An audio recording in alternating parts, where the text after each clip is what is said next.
Hi, David.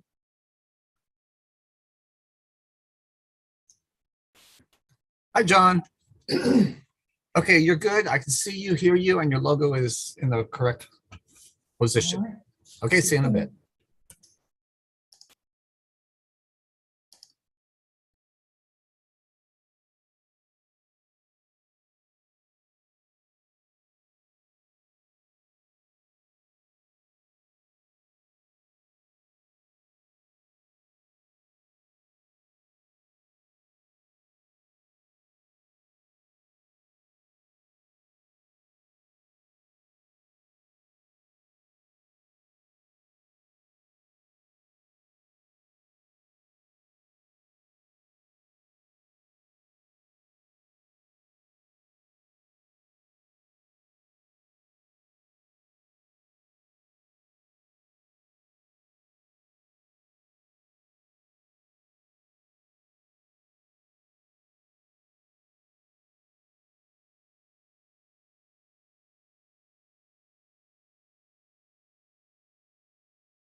Hello, hello, David.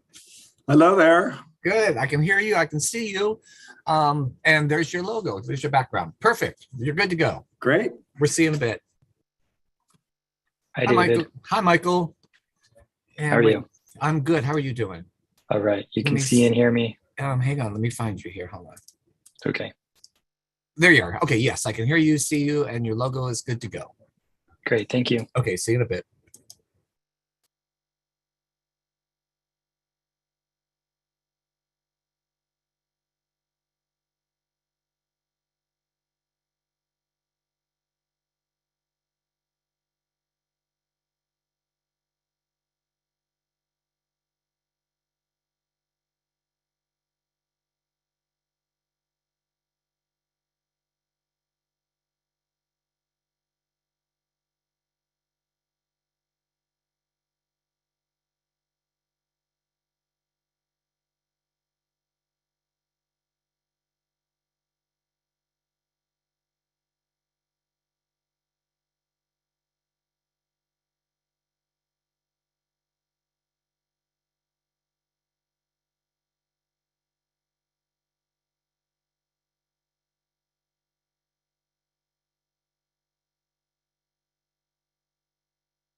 David?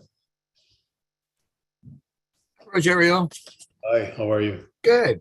I can hear you. I can see you, and you just need to flip your logo, Okay, and then you'll be good to go. great. We'll see you in a bit. Okay. Bye.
Hi, Isaac. Hey, David. Good. I can hear you, see you. Your logo's good. You're good to Great. go. Okay. See you in a bit.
Okay, I think everybody is here.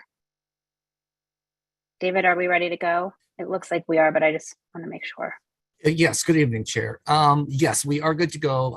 All social media platforms are operational. We are live on CATV. So whenever you'd like to call the meeting to order, we're ready. Great. All right. Well, I will then go ahead and call this meeting to order. This is a regularly scheduled meeting of the West Hollywood Planning Commission. It is Thursday, May 19th. Hello, everyone. So I'm going to just kind of read the quick script for people in the audience. So in an effort to protect public health and prevent the spread of COVID-19 coronavirus, AB 361 has authorized public meetings to take place via teleconference because state and local officials are recommending measures to promote social distancing. This Planning Commission meeting is being conducted via teleconference on the city's website and is also provided on a wide array of streaming media platforms to offer access to the public to the fullest extent possible. WehoTV staff have confirmed that this Planning Commission meeting is currently streaming successfully on Spectrum Channel 10 and online at weho.org/WehoTV. In addition, and as a courtesy, this meeting is also successfully streaming on the city's YouTube channel at youtube.com/WehoTV and on Roku, Apple TV, Fire TV, and Android TV. WehoTV staff monitor this broadcast on all platforms throughout the meeting and will notify the Planning Commission Secretary should broadcast disruptions arise. Please do not interrupt the live meeting by calling or texting the Planning Commissioners about difficulties viewing the meeting. In addition, you may call in to listen to this meeting by dialing 669-900-6833, meeting ID 827-6196-1317, and then press the pound sign. I'm going to repeat that. That's 669-900-6833. The meeting ID is 827-6196-1317, and then press the pound sign. Please understand that internet speeds, device reliability, third-party platform reliability, and individual or personal technical issues are out of the scope of this broadcast. If you are experiencing viewing difficulties while watching this live stream, please reload the page or visit weho.org/WehoTV to access our official live stream and to view a list of other available streaming options and a guide to troubleshoot your connection. If you continue to experience difficulties, you can also call 323-848-3151. I also want to read our city land acknowledgement. The West Hollywood Planning Commission acknowledges that the land on which we gather, and that is currently known as the City of West Hollywood, is the occupied, unceded, seized territory of the Gabrieleño Tongva and Gabrieleño Kizh peoples. All right, so our next order of business is the Pledge of Allegiance. I need to see who's on so I can pick someone to be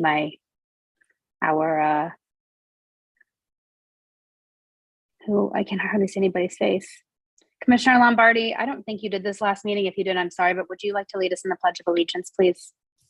Correct. I did not do this last meeting. Happy to do so. Okay, great. Thank you. Okay. Place your hand over your heart. I pledge allegiance to the flag of the United States of America and to the republic for which it stands, one nation, under God, indivisible, with liberty and justice for all. Great, thank you. We have a special order of business on tonight's agenda. Item 3, that is item 3A and item 3B, election of the chair and vice chair. Just so everyone's clear before we start, this is to appoint, the commission will elect a chair and a vice chair for a term that will end on June 30th of this year.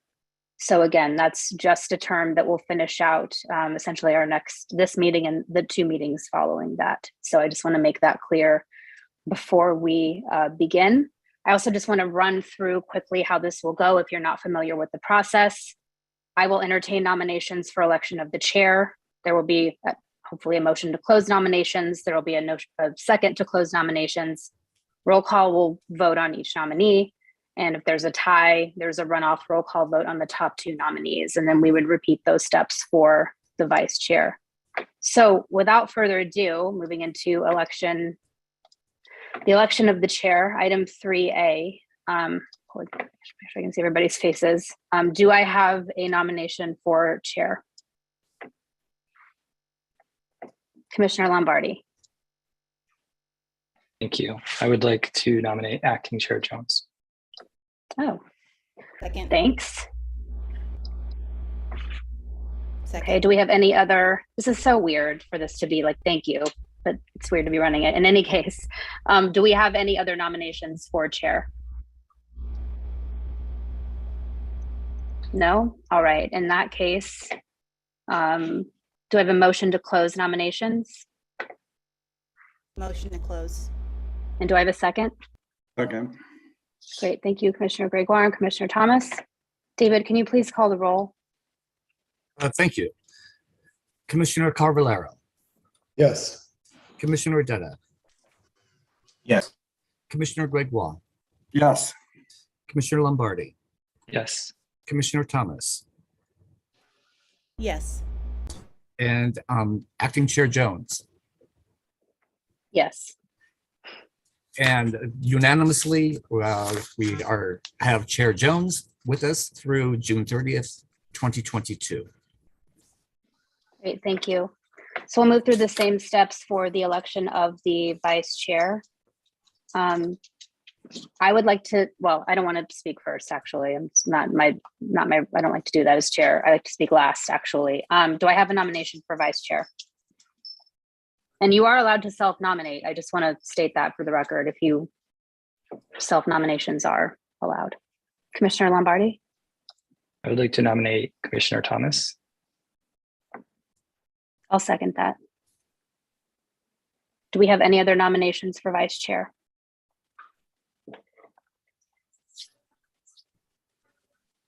Looks like not. Do I have a motion to close nominations for vice chair? Yep. So moved. A second? Second. Thanks, Commissioners Dutta and Caballero. It looks like, David, we can go ahead, or you can go ahead and call the roll. Thank you. Commissioner Carvalero, Yes. Commissioner Detta, Yes. Commissioner Gregoire, Yes. Commissioner Lombardi, Yes. Commissioner Thomas, Yes. Chair Jones, Yes. and congratulations to Vice Chair Thomas. This term will run through June 30th, 2022 this year. Great, thank you. All right, so David, can you please lead us through the official roll call for this meeting? Thank you. Commissioner Carvalero, Here. Commissioner Dutta, Here. Commissioner Gregoire, Here. Commissioner Lombardi, Here. Vice Chair Thomas, Here. Chair Jones, Here. and we have a quorum. Great, thank you. So item 5 is approval of the agenda. I want to call out for the public a couple of notes. First and foremost is that items 11B, which is a ZTA for offsite alcohol consumption, and 11C, which is a ZTA for elimination of outdoor dining parking requirements, are continued to a date uncertain. So we will not be hearing those items this evening. I don't know if this is the appropriate time. I believe we also have a recusal on item 11A. Commissioner Carvalero, I think this is the right time in the meeting to announce that. I just want to, for the purposes of the agenda, let folks know. Oh, I was going to make the announcement before the public hearing. Do you want me to? Okay, that's fine. now? No, that's fine. That's all Okay. good. It's my first time back in some time, so that's all good. All right. So that being as it is, do I have a motion to approve the agenda or any requests for changes? I move to approve. Oh. I move to approve the agenda. Do I have a second? I will second. Great. So David, can you call roll, please? Thank you. Commissioner Lombardi, Yes. Commissioner Gregoire, Yes. Commissioner Detta, Yes. Commissioner Carvalero, Yes. Vice Chair Thomas, Yes. Chair Jones, Yes. and the agenda is approved as presented for Thursday, May 19th, 2022. Great. Item 6A is approval of the minutes from our April 21st, 2022 meeting. Do I have any changes to those minutes, requests for changes or notes, or a motion to move those as approved or as written? I'll motion to approve. Second. Great. Thank you, Commissioners Lombardi and Gregoire. David, can you please take roll for this item? Thank you. Commissioner Gregoire, Yes. Commissioner Lombardi, Yes. Commissioner Carvalero, Yes. Commissioner Dutta, Yes. Vice Chair Thomas, Yes. Chair Jones, Yes. and the minutes are approved as presented for April 21, 2022 by unanimous vote. Great, thank you. Item 7 is public comment. If you are not here tonight to speak about item 11A, which is 8730 Sunset Boulevard, and have a general comment, you're welcome to speak at this time. Just ask that you state your full name, first and last is great, and city of residence for the record. David, do we have any public speakers this evening? Thank you, Chair. Yes, we do. I received a couple requests. Our first public speaker will be Ed Levin. Ed Levin will be followed by Adam Darvish. Go Great. ahead, Ed. You can unmute. We'll give you 3 minutes to speak. Thank you. Thank you, Chair. Edward Levin, resident of West Hollywood. This might seem a little odd to some based on our votes in the last couple of projects I've brought before you, but I'm here to thank Lynn Hoopengarner for her service on this commission. I served with Lynn on city advisory commissions, and we've spoken about planning issues on many occasions. Being detail-oriented as she is can be a double-edged sword. I suspect sometimes she misses the forest for the trees. And I can't say, in all honesty, that she always treated my projects well or properly, but I don't believe that was ever a result of malice. And I don't believe there was any malice in her comments at design review a couple of weeks ago. That said, her comment wasn't inartful, as I've heard it described. It was wrong. The casual use of cultural stereotypes encourages that behavior in others, and the city shouldn't contribute to that sort of thing. Look, those of us who are privileged to serve on city commissions have to keep in mind that we represent the city, not ourselves as individuals. Our mistakes become the city mistakes, and there's no getting around that. But, and of course, there's always a but, by the same token, those of us who make the effort to serve on commissions can't be expected to be perfect. I certainly haven't been in the 16 years I've served. An apology was required. It was made and it was genuine. We cannot have a system of one strike, you're out. So I told Lynn I hoped she wouldn't resign, and I told Mayor Meister I hoped she wouldn't accept Lynn's resignation if she offered one. But I do understand why we're all here. So I'll just again thank Lynn for her service to this community and wish her all the best. Thank you. Thank you, Ed. Our next speaker will be Adam Darvish. Adam, you're calling in. Please star 6 for me to unmute yourself, and you'll have 3 minutes. Okay, great. Thank you so much. And congratulations, Chair Jones and Vice Chair Thomas. As you know, I've been participating through Zoom or called in for the last year and a half and have been engaged. I just wanted to share my words of appreciation as a long-term resident, 27 years of West Hollywood, and also an immigrant, Iranian, Persian, American, that had lived in this country for a long time, became a citizen. I have observed Lynn to run the meetings and as a chair, and really admire her and her professionalism and attention to details and attention to quality of life for residents and all that she's done throughout the years.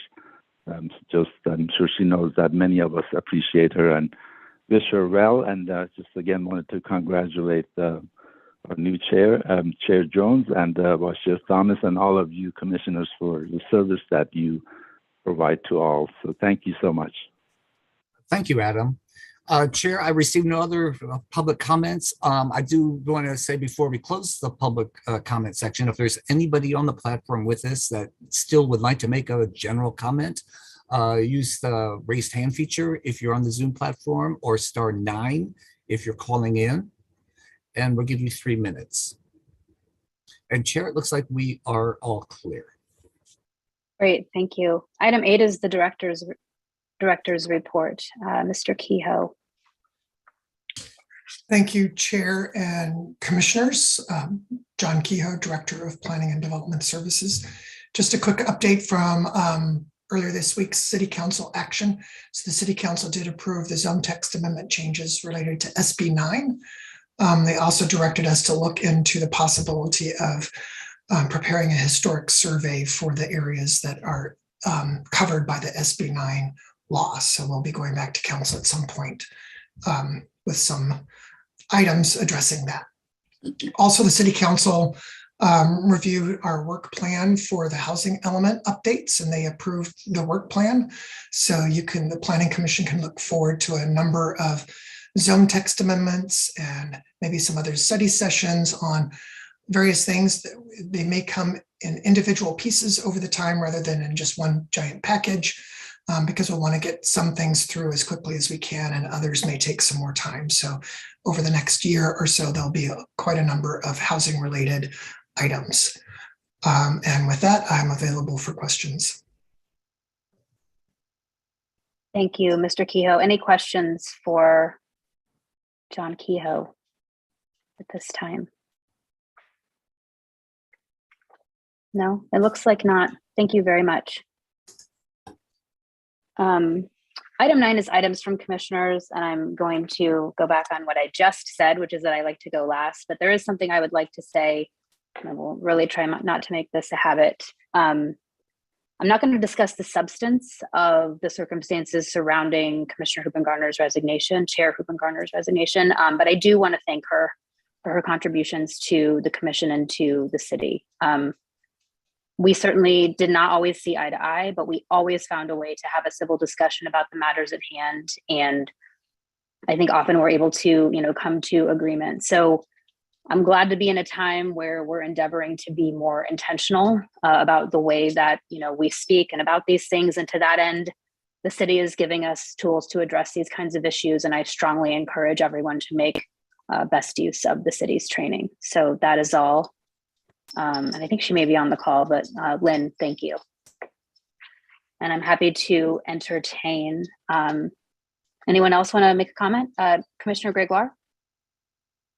I too want to thank outgoing Chair Lynn Hoopengarner. I'm the newest member of the commission, and Lynn welcomed me with open arms in January, and there was so much for me to learn. There still is, and I learned so much from her.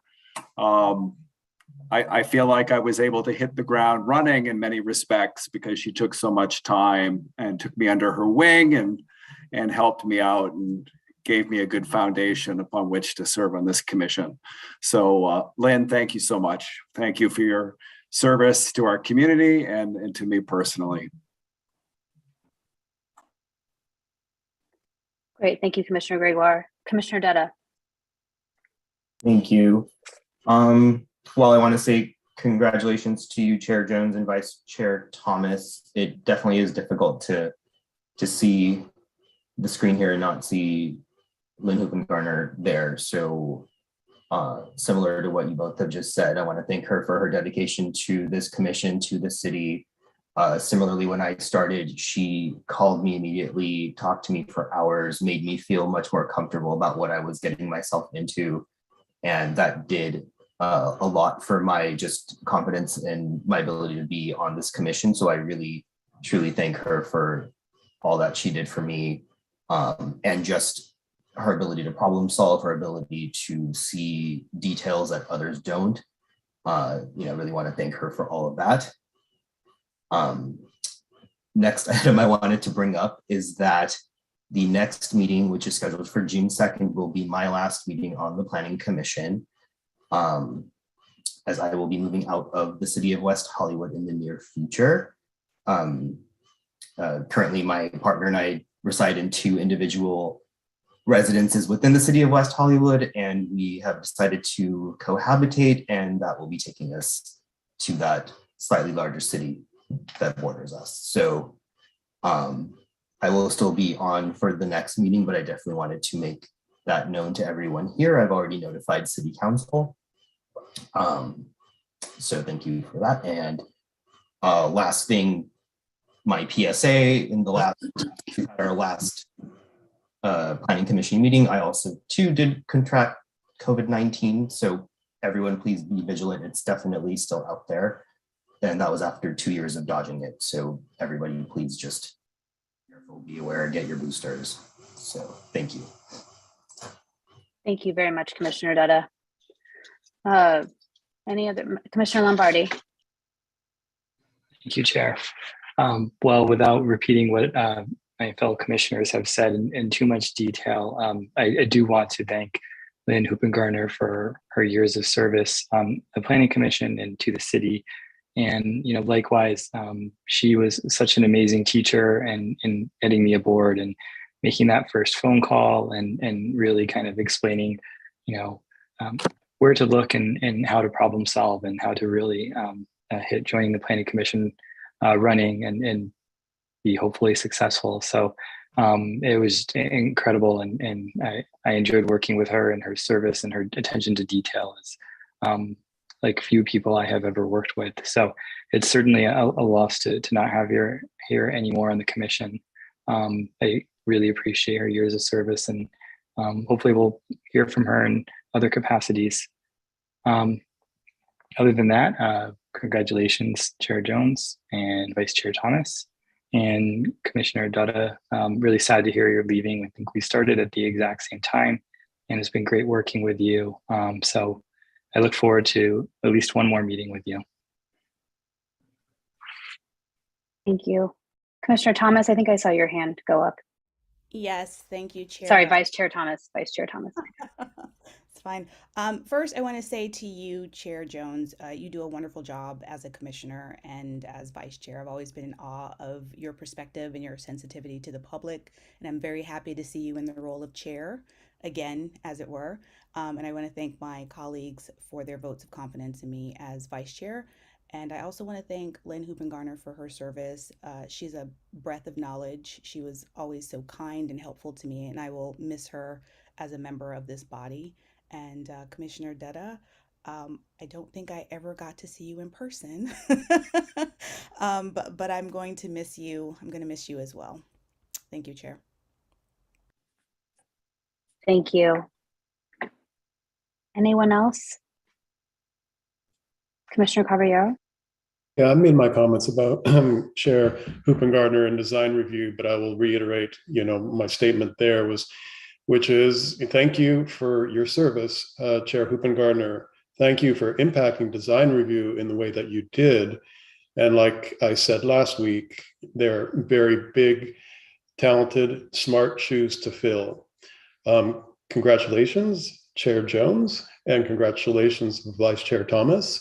Look forward to continue working with you in this capacity. And Commissioner Dutta, I am sorry to hear that you're leaving.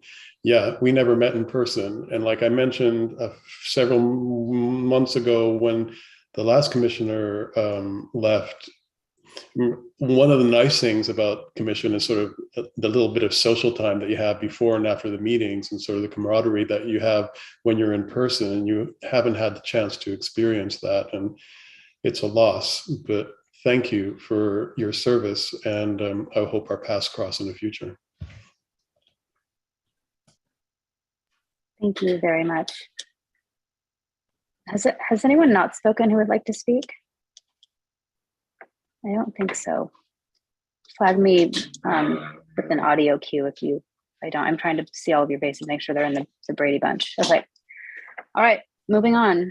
Item 10 is consent calendar. There is none. Our first and only public hearing this evening is item 11A. That's 8730 Sunset Boulevard. This is something that I believe we last heard on December 2nd. This is a public hearing to consider a request for a proposal to construct a new two-sided billboard and a facade remodel on the northern face of the building for the property located at the aforementioned address. And with that, I will pass this over to staff. Oh, Commissioner Caballero, sorry. Yeah, I need to let everybody know that I need to recuse myself from this public hearing because I have a project that I'm working on the Sunset Billboard program. So everybody have a good evening. I'll see you at our next meeting. Thank you so much. Thank you, Commissioner Caballero. Have a good evening. All right. With that, I will pass this over to Jennifer Davis. Good evening, Chair Jones and the Commission. Jennifer Davis, Planning and Development Services for the city. Let me start the slide here. We are here tonight to consider this project. This project consists of a sign permit for a new billboard, an administrative permit to allow facade improvements, a zoning map amendment to place this property in a development agreement overlay zone, and a development agreement which details the approvals and vested rights of the project. There's also an initial study and negative declaration. And on all of these, the Planning Commission is to make a recommendation to the City Council. The project was reviewed at the Planning Commission hearing of December 2nd, 2021, being brought back tonight to provide information to the Commission that was requested at that hearing. These topics mostly revolve around the sign-based design, details of the sign faces, glare and reflection issues, right-of-way encroachment, and landscaping details. The applicant has revised the proposal pursuant to those comments and provided the additional information that was requested. The negative declaration has also been revised, and a lighting study was conducted to address some of the specific glare issues. And I'll provide detailed information on each one of those. So just because it's been 5 months and sometimes I just want to recap on the project components. And that is, this project is for a two-sided billboard on the north face of the Sunset Towers building. The east billboard, see my cursor over here. The east billboard face is digital, the west is static. This is an innovative billboard. It's taking its inspiration from a whirl, which is in nature is the concept of parts of a plant that radiate from a single point and wrap around a stem or a stalk. This billboard, unlike traditional billboards that are horizontally oriented over rooftops, is a near vertical and asymmetrical sign, and that's therefore creating a unique expression of the billboard form. The project components include a facade remodel, and that is a facade remodel. The cladding there in the white is what's being replaced with matte aluminum panels. The band of windows will stay the same. There's architectural lighting at the top of the building and along the bottom of the building edge. The building ID sign will be refurbished to now be lit again. And there's a significant amount of landscaping at the ground floor and at the canopy level. Just to refresh everyone's memory on the billboards themselves, the east face on the left is digital. The actual total sign face area is 1,753 square feet, and the maximum commercial content inside of that is 1,500 square feet. So there's a border of 253 square feet. On the west face, that's a static sign. It also has a sign face of 960 square feet, of which only 500 square feet can be used for commercial content. Each new ad campaign on the west face will require a permit to ensure that it meets the maximum 500 square feet. So these are the items for discussion tonight: the revised streetscape, the revised street level plan, that's the revised base structure, more details about proposed landscaping, discussion about the right-of-way encroachment, analysis of glare from reflected light from nearby billboard, additional details on the east face, additional details on the west face, conditions regarding architectural lighting, and revisions to the draft initial study and neg deck. The design base is the main thing that has been changed since the last time this was looked at in December. So on the left is the previous version, which has as its base a green wall. The green wall has now been removed, and on the right you can see it's been replaced with a sculpted metal base. This is a little bit more detail here. The new sculpted base eliminates the concerns about whether the plants in the green wall will survive, the theft issues, and other maintenance concerns that the Planning Commission had. The billboard structure is hidden from view by this plant-themed base, which is embedded with artistic LED lighting. It nicely connects and complements the facade improvements, and this new base is a sculpted grass and petal pattern fanning out and upwards into the curvilinear bowl structure. The base of the billboard sits close to the building wall line and creates a unique pedestrian experience. The new base, together with the increased landscaping, will enliven the existing and rather uninteresting and dated street level experience that's there now. The landscaping, the plans for the landscaping are more detailed now, and they provide details of the shade and low water requirements for each of the plants specified. It also explains why specific plants were selected for each of the landscaped areas. There is a detailed irrigation plan and construction details for the planters. This is sort of a plan view of it. In the green circles are where most of the new landscaping is, at least on the ground floor.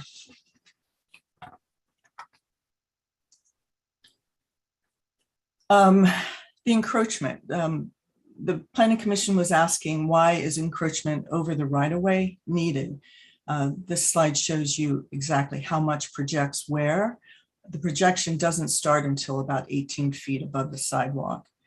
These two curved faces were located at this point on the building facade, and it extended into the right-of-way in order to allow the space needed to create an elegant curved design within a fairly limited existing building facade setback from the sidewalk. If the faces were pulled back towards the building out of the right-of-way, they would not easily be read as curves, but rather more flat surfaces, and that would sacrifice the curved whorl, which is the essence of the creative and innovative design. Without the encroachment, the faces would be flat against the building, eliminating the curved design and also reducing readability. The next 5 slides have to do with the lighting study that was completed. I will do my best to sort of summarize briefly, but for technical and methodology details, we do have experts from LDA, who's the applicant's lighting company, and from FKA, who the city used to peer review the lighting study. So they're both available for any sort of technical questions I can't answer. But the question that the commission, or questions that the commission asked were, will there be increased light impacts from a digital face that goes from 1000 to 1753? And would there be any impacts from the static sign face? And do they comply with the lighting standards in the billboard policy? So while the sign does not affect brightness, the increased sign area, I mean, it increases the amount of light, but it does not impact the amount of brightness. And that's what is really measured with these.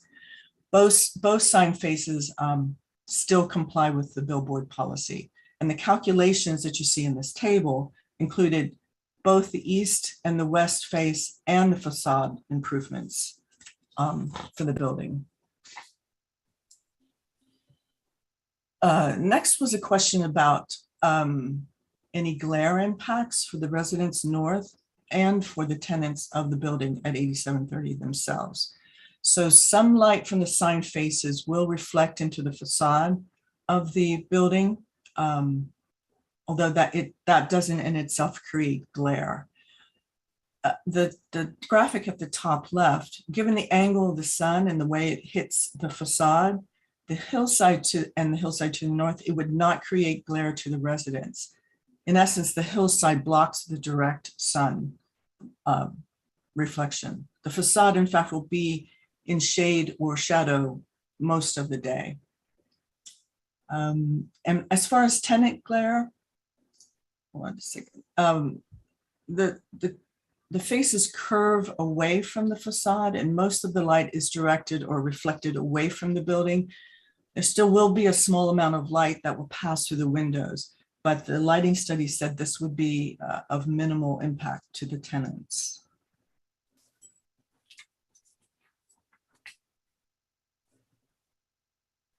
Sorry, my computers, there we go. The other question was brought up by a resident who lives north of Sunset about a reflection seen in their windows from the 8730 building. So the lighting study did look at this and analyze it and determined that the Netflix billboard, which is at 8743, does cause light to be reflected off the windows at 8730. FKA and Code Compliance conducted a lighting study and found that 8743 was in compliance with the policy lighting standards. Now, since reflected light is always less bright than the light source itself, the reflected image is well below the maximum allowance in the policy. Two things that might assuage this impact a bit. The new panels, because they're lighter in color, may reduce the impact of the reflection, given that they will reduce the contrast between the window bands and the panel bands. Also, the new sign itself will add light to the facade at 8730 and thereby reduce the contrast ratio of the reflection from the Netflix sign. However, staff has been working with Netflix, and we will continue to work with Netflix to see if there's anything else that can be done to reduce that reflection. Another question for the lighting study was, will the proposed panels increase glare during the day or night? So the lighting study compared an existing panel from the building, a proposed panel, and then a control card of matte white. And they all had almost the same amount of reflectivity. So any difference would be negligible.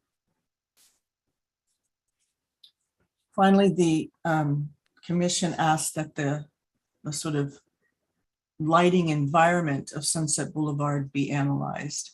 So with the understanding that existing nighttime environment along the strip helps us to evaluate how much glare there is, the potential for glare.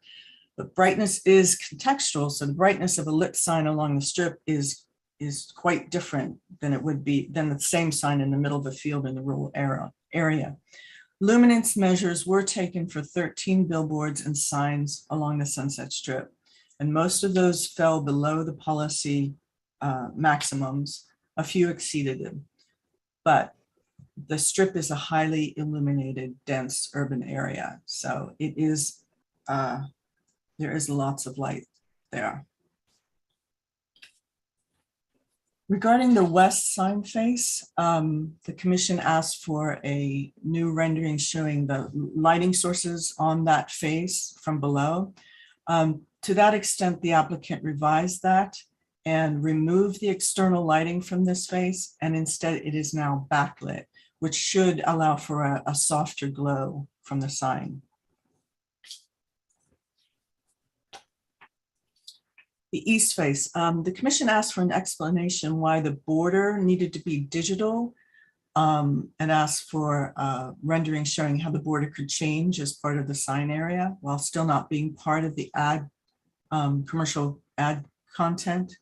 So I believe the applicant will be providing a short video explaining this probably better than I, but the digital billboard can be programmed to better complement the ad content. So you see in this graphic how it can change colors, and it does provide some visual and creative flexibility.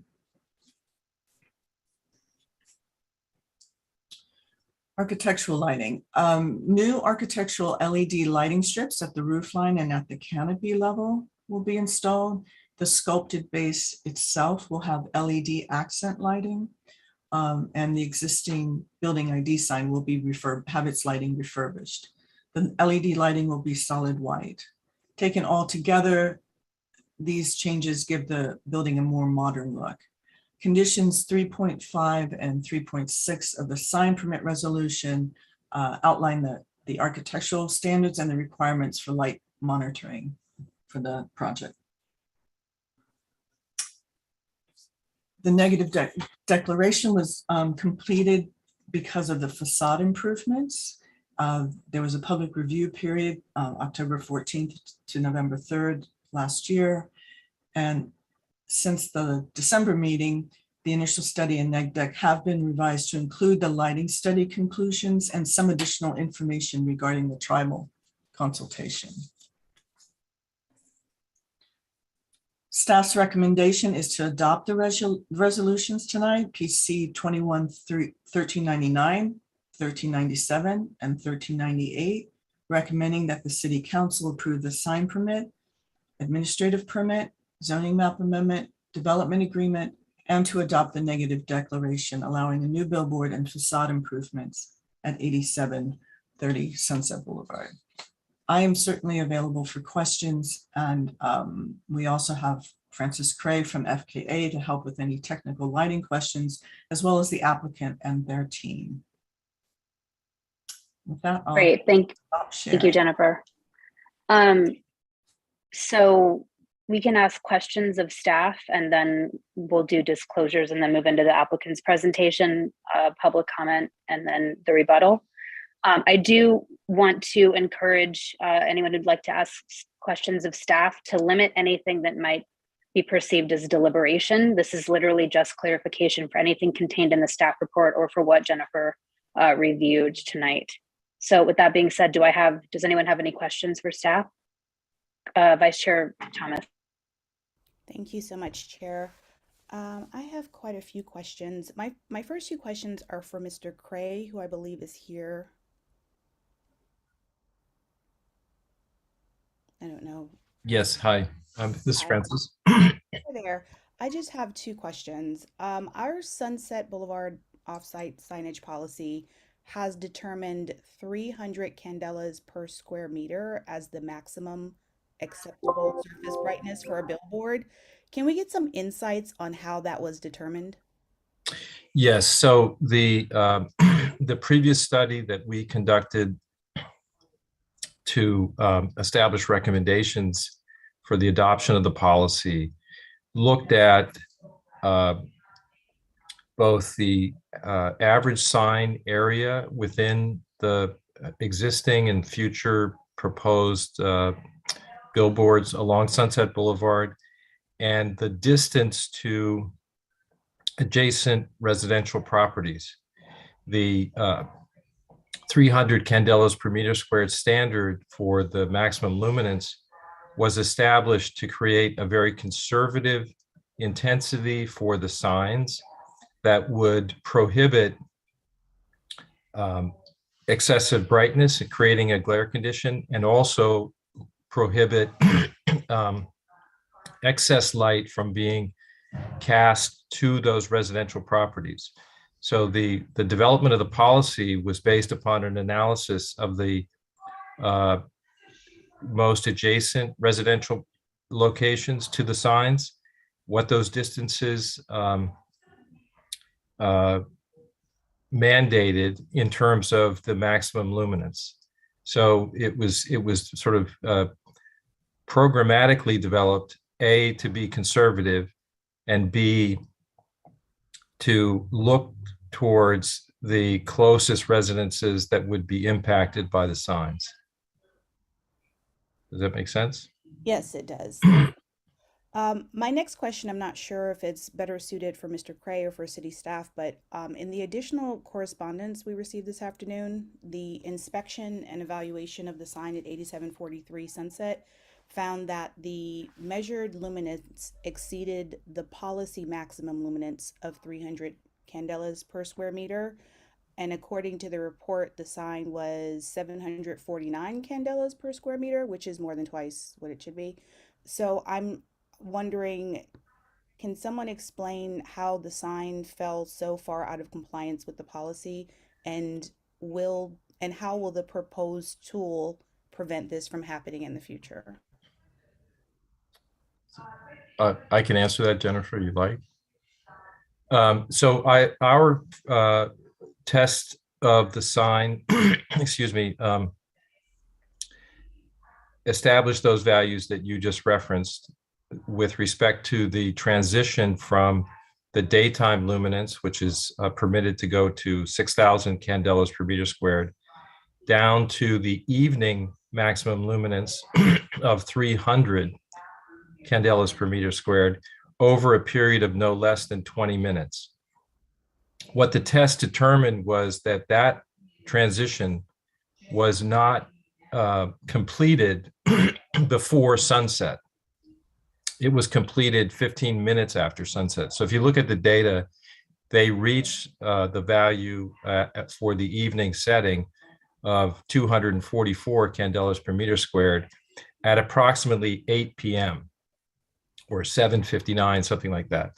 So it was really an adjustment of the sign by the Netflix sign company to accelerate or move forward in the time of day, the transition from daytime to evening setting, which they completed subsequent to our test, so that the the evening value of the evening maximum luminance would not exceed the 300 candelas per meter squared by sunset. Okay, they were off by 15 minutes basically in their time clock program.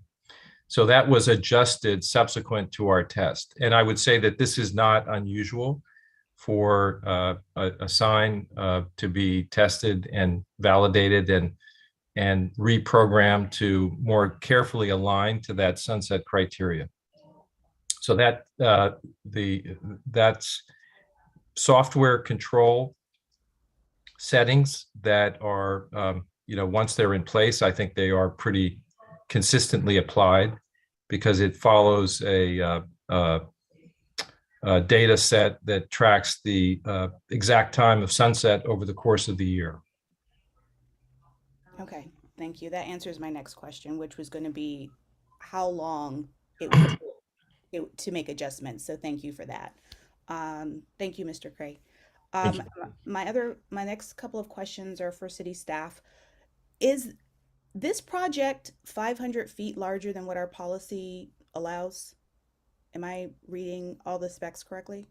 The policy standard for digital is 1,000 square feet. However, the policy also allows for projects of a larger size if they are exemplar design and they also give an extraordinary public benefit. In this case, we do agree that this is a very creative and innovative design, and the applicant's team is giving an extraordinary benefit of improving 4 intersections along Sunset. Okay. I'm almost done, I promise. In the concept awards overview, it states that the applicant plans on identifying and connecting with promising and hungry new artists to generate an array of vibrant content, refreshed and reimagined every month.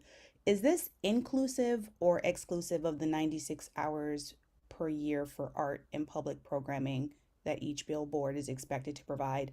So is the programming vetted by our Arts Commission, or are these artists that the applicant is selecting and the Arts Commission still gets to select artists for the project? Well, the program is in its beginning stages, but just to be clear, the digital portion requires 17.5% of the content to be art, and the static for the 96 hours a year. And we haven't gotten into the details of the art because that is the purview of the Arts Commission and the art staff. So Okay. they once it's approved, they start those negotiations and further specifications. Okay, thank you. And you're right. I flipped those two between the static and the digital. So my apologies on that. And my final question is, this question is not specific just to this project. I just wanted to know from city staff what kind of outreach has been done to this HOA and other HOAs along Sunset, informing them of the offsite signage program. The original Sunset billboard policy had extensive outreach, albeit when that was probably 2019. Jennifer, you can correct me if I'm wrong on that. So there was extensive outreach at that point.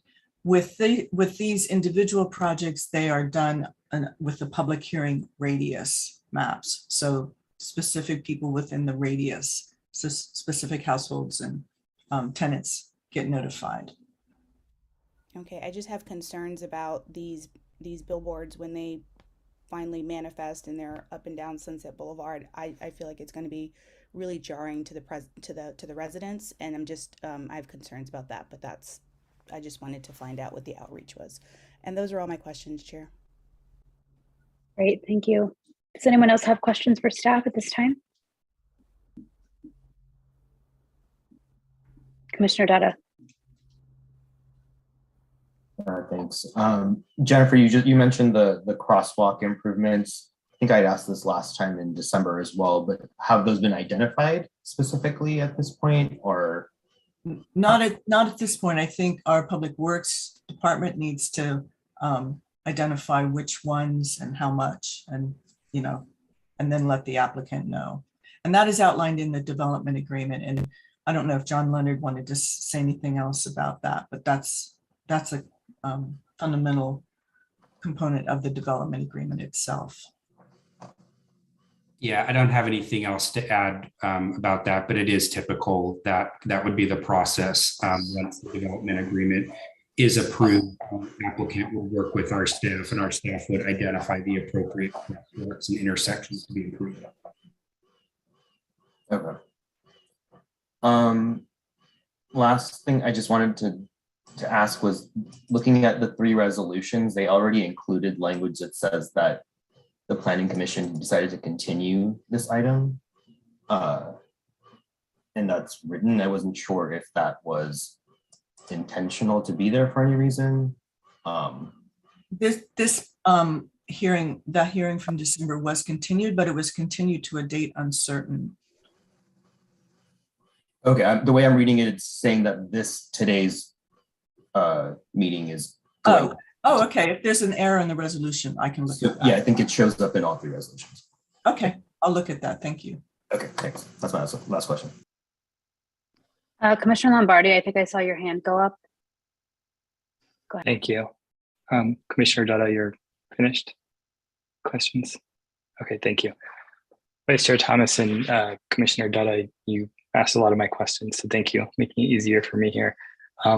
While we're talking about the intersection improvements, I do have a question. I was struggling to find where that is located in any of the documentation. And I was wondering if someone could help point me to that item number, because I did a search and I wasn't finding anything on intersections other than what was included in the draft resolution. So can we confirm that that's included? And if it's not defined yet, I'm wondering how it gets included. Yeah, sure. Let me look at the development agreement, or Okay. Don Leonard could look at the development agreement and get back to you, and I'll look at the resolution. Perfect. Information. Thank you. I'll get back to you.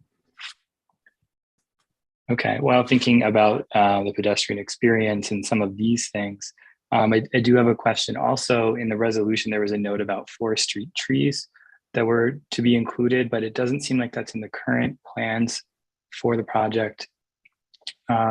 Maybe we just need clarity from the applicant, but is the intent to add more street trees or not? I get the impression that they're not being added. However, I think that's a standard condition where if the applicant needs to remove a street tree because of some other reason, they have to replace that street tree 4-fold somewhere else. But that's a standard condition. That's just to, cover it if that happened, if that were to happen. I don't believe there's any street trees planned to be removed here. Yeah, so I can address that. So yes, that's a standard condition. There's a number of conditions regarding street trees within the development agreement. I will start by saying that any request by the applicant to remove a street tree, to trim a street tree, or anything regarding that has to be approved by the city. We are very conscious of the street trees along Sunset, along all of our streets. It's typically unlikely that we approve the removal of street trees If we do, the requirement is that they need to be replaced with 4 other trees. But that's a standard, but that is standard language in all of our development agreements for billboards on the Sunset Strip. Okay, thank you. Looking at Google Street View, it appears there's 1 tree currently on site, and there may be a cutout and some grade that does not have a tree currently. So would the intent be to replace that missing tree? If there is a tree missing from a standard location where there should be a tree on the Sunset Strip, then yes, we would replace that tree with the standard magnolia trees, I believe, that are for that portion of the Sunset Strip. And is that done by the city or the applicant? That's done by the city. Okay, it appears that there's 1 missing currently. Okay. FYI. Yeah, we will take a look at that. And I do know that in that area, depending on the date of the street view, we actually replaced some of the street trees there within the last year or so. So it actually may have just been a situation where that street view was taken while we were in the process of replacing some of those trees, but we will double check that, make sure that all the trees are there. Okay. And perhaps to reiterate some of the other comments from commissioners, for a project to be considered with a 1,500 square foot digital signage component, that would be an alternative project, and there would need to be a concrete and extensive public benefit relating to that. So can you help me and everyone else understand what those public benefits are? Is it the intersections, and what are the other public benefits? So it's the intersections, yes. It's the improvement of the pedestrian experience along the base of the building, and then also the public benefit payments coming into the city. So the city will receive public benefit payments on an annual basis as well. But the extraordinary benefit is the improvement of the intersections. I don't know if Jennifer, you want to add anything, or John Kehoe. I was just going to add that also we have to make a finding that the sign is of enhanced quality as well. And the unique nature of the fact that the sign is curved, using a digital screen on a curve is very, that's something that we really think is a good aspect of this project, which would be put it into that category. Thank you. I have a couple more questions here, just one moment. With regards to the billboard protruding beyond the property line, I understand that it's 17, 18 feet above the property line. Are there other examples of this precedent? Because it seems like this one is substantial in size compared to anything else on Sunset Boulevard.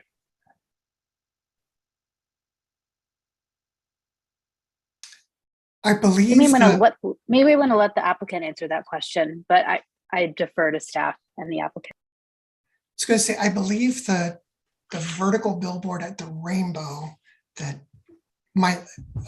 was approved with a portion of that over the right of way. Okay, that's the only one that I'm thinking of right now. Thank you for confirming that.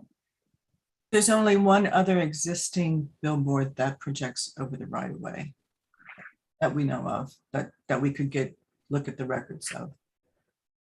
Okay. Just a couple more questions here. So if a sign greater than 1,000 square feet were to come to the commission other than this sign, would we go through the same process of a negative declaration report because we've exceeded what's included in the sunset signage policy?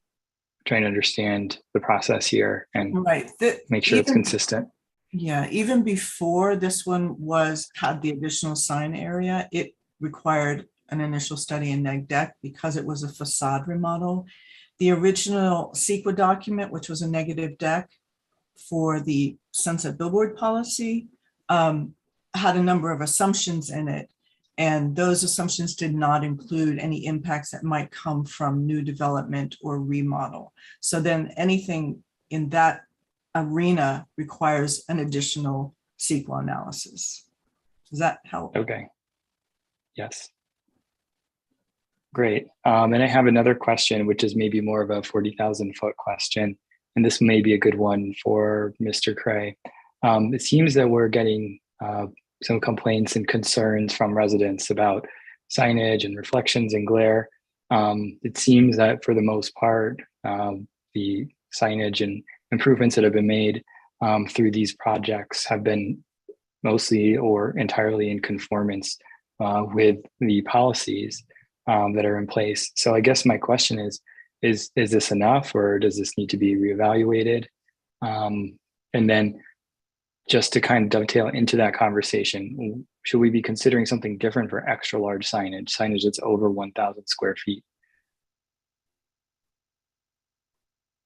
Well, to answer your first question, I would say that anytime that you introduce a new lighted element within this context, there's likely to be some objection. Even though it is a highly illuminated zone and a well-established commercial zone, there are residents that live nearby. And if they have a direct view of a sign, it may be very prominent in their perspective or their view from their house. So I don't necessarily think that the expectation was that we would not receive any complaints from new signs that were established that were within the guidelines of the policy. In fact, you know, I've been helping the city of West Hollywood for many years, and those complaints about signs along Sunset Boulevard have been fairly consistent over the last 30 some years. So I think it's more a question of the intent of the policy was to find a reasonable standard that allowed for the business of the advertising signs that were inherent to the character of Sunset Boulevard, for those signs to continue to be commercially viable, and at the same time to control as rigorously as possible the negative effects of light from the signs on the adjacent residential uses. So I think the real question is not how you eliminate it, because eliminating it would be to prohibit the signs, which I think there's a position within the city that says the signs have a benefit. So the question that I think the policy strives to address is to balance that commercial interest, the brightness necessary for the sign to operate, versus the any potential effects it might have to the residents. And the distinction I would draw is the definition between something that is prominent or visible versus something that is a glare source or potentially creating a light trespass nuisance.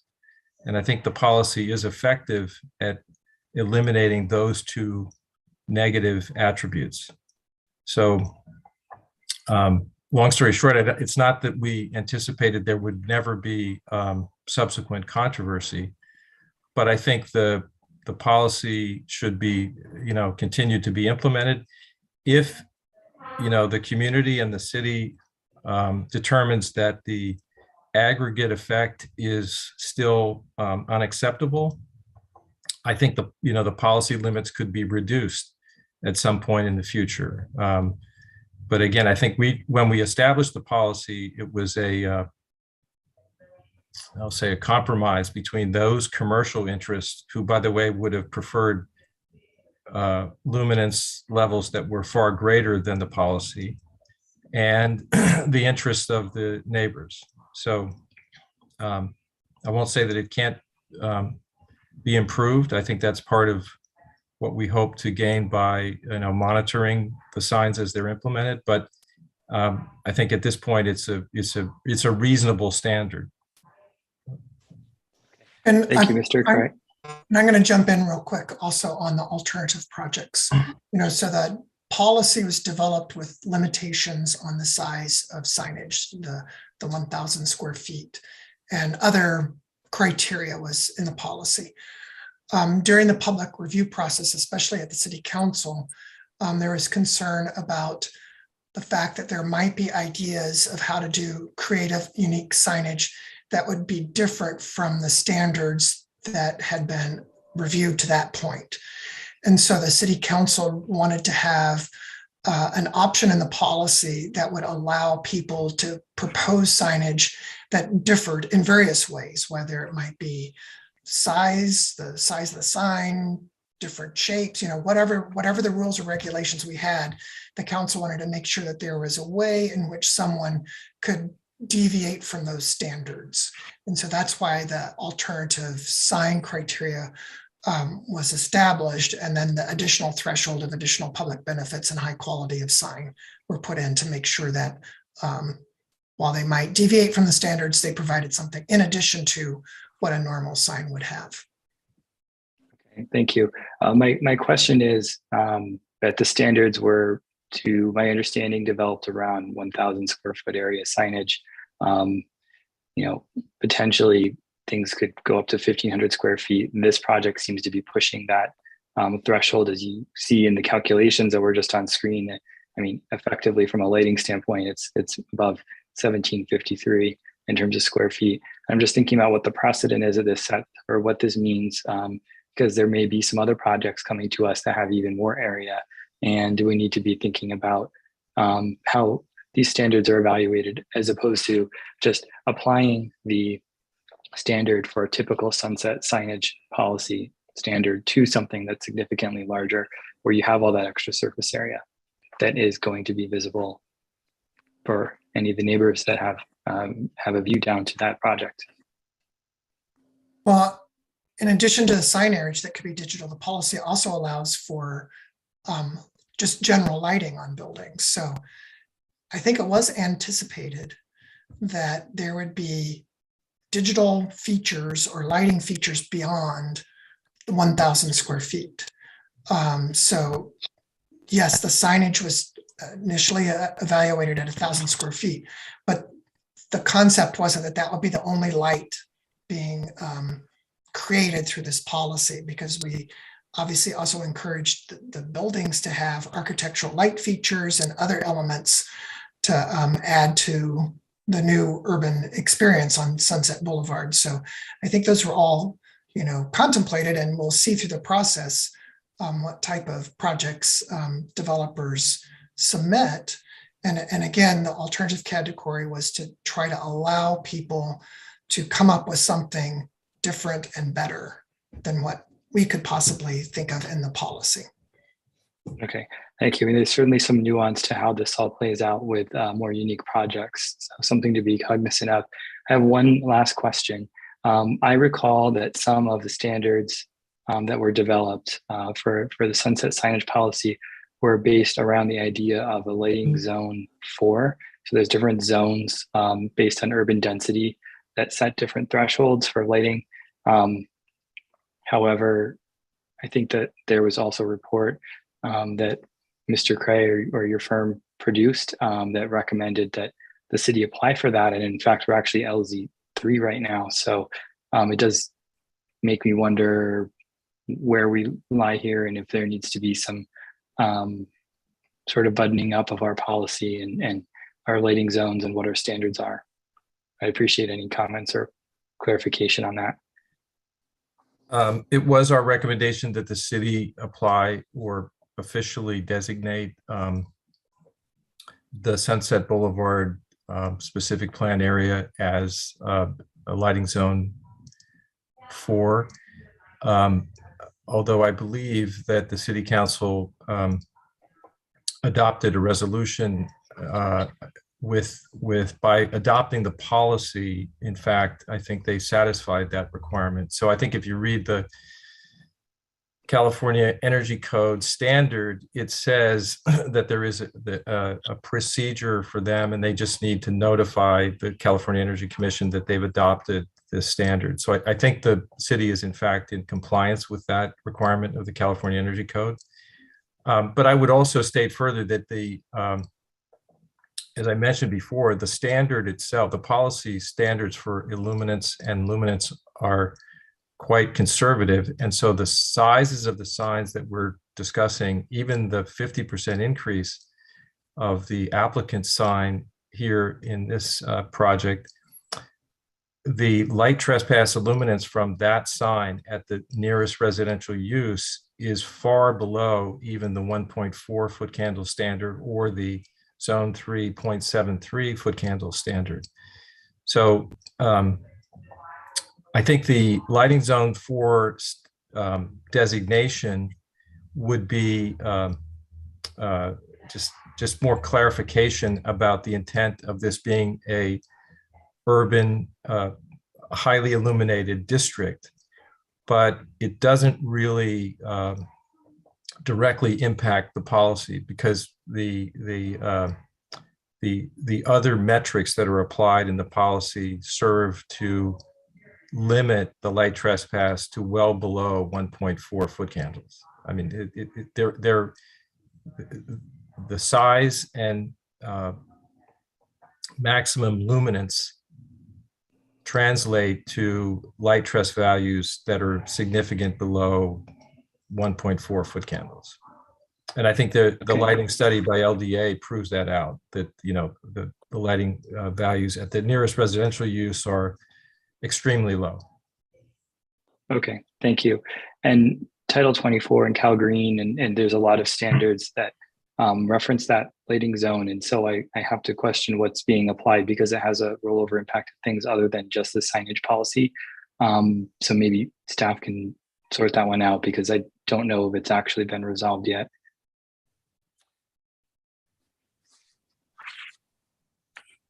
That's my last question. Well, I would just add to that question that the signs are actually currently exempt from those lighting zones. Our recommendation was to utilize the lighting zones because they're recommended by other organizations such as the Illuminating Engineering Society and the National Dark Sky Organization. So it's not that it's code required under California Energy Code. In fact, I think the signs are exempt as long as they have the sort of dimming control and time controls that are required by the policy. But it's just good practice to reference the expectation of light to those national and state standards. Okay. Thank you. Any additional, Commissioner Gregoire, go ahead. All of my questions have been asked and answered. However, I just wanted to follow up on a question that Commissioner Lombardi asked about the sign overhanging the public right-of-way. I guess I had some concern in reviewing the staff report about traffic traveling eastbound on Sunset and the extent to which this type of sign, which hangs over the street somewhat, could be distracting to drivers and could cause some sort of safety hazard. I don't know. I guess there are other places on the Sunset Strip where that happens. There is intrusion over the public right of way. And I guess the question to the city is, what is our experience with that? Is that a legitimate concern? Does history show that this type of thing would cause distraction that could lead to accidents while traveling eastbound by the project? I don't think we have any data about distractions causing accidents or anything like that, but it's not something that we want to happen with every single project, but there might be cases in which a unique design requires a project to go over the right-of-way. And we've specifically allowed that through some of our temporary signage program. I think it was maybe a year, maybe 2 years ago, where we had some of the signage between billboards on opposite sides of the street to be linked with a line of signs above the entire width of Sunset Boulevard as a creative, unique signage experience, because obviously that's really unique to have the sign go all the way across the street. So I don't think it's a significant safety concern for us. Thank you. That's all. Thank you. Any other questions for staff? If not, I would like to do disclosures at this time before the applicant presents. Do we have any disclosures? Commissioner Dutta? Thanks. I did have a brief call with the applicant's representative and we discussed matters included on the staff report only. Commissioner Thomas, Vice Chair Thomas.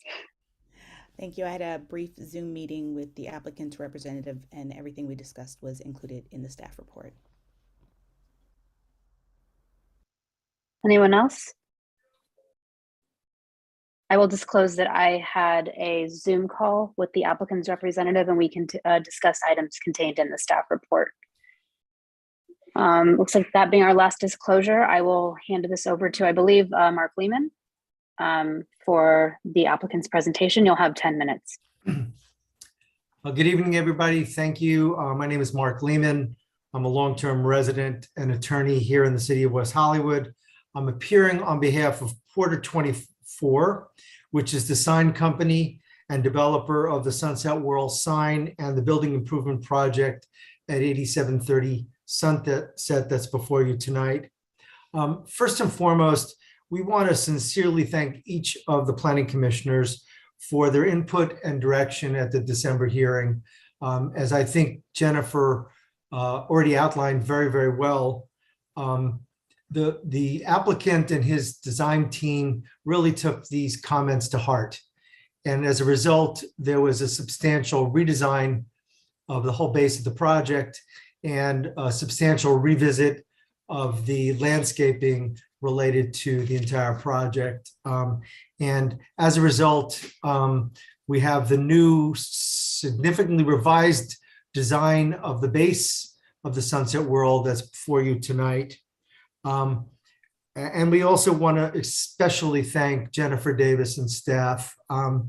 Look, I've been around a long time as a land use attorney here in West Hollywood, and I've rarely seen a staff member that's devoted herself as well as Jennifer did in this go around. I mean, there's been a lot of very unique issues and questions that were raised by the commission, a lot of sort of technical study that was required, as well as the aesthetic and design questions that came up and were related to the new design. Thank you to Jennifer for all the work you've put into this, and to everyone else, staff as well, for all of their input on design and the technical issues. I do want to say that I think staff's presentation tonight was so thorough that I really don't have that much to add, and I'm going to keep my comments brief.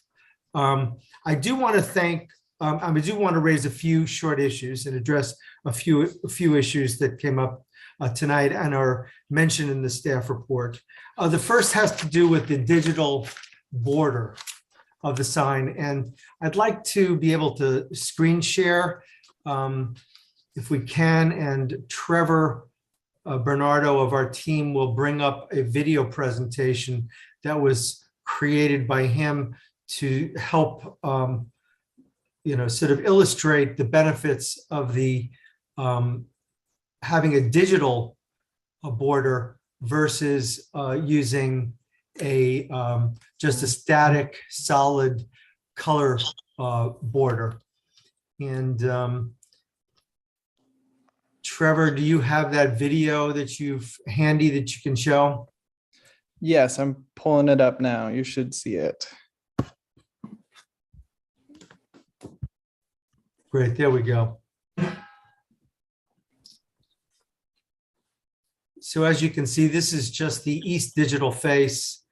And what we're showing here is how that digital border can vary depending upon the content of the ad copy inside the digital screen. I think this is just to give you an idea of having the benefit of a variable border versus a static black border, which probably would have been black border.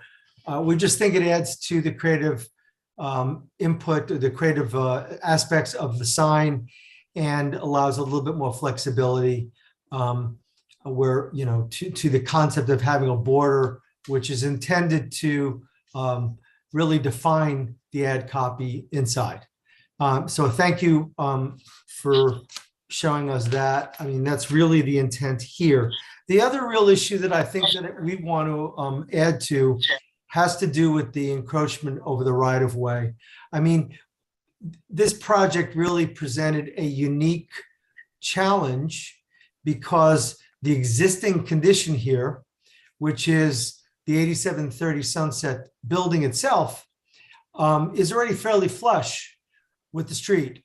And there's not a whole lot of space to design or build a sign other than to encroach over the right of way, which is what ultimately we did here. Otherwise, as I think Jennifer Davis explained, we would have been left with either the alternative of doing a fairly flat billboard that would have covered a chunk of the facade and be really very uncreative and more traditional, or doing something up on the roof, which is more traditional and frankly would not have worked in this building because it wouldn't have been visible.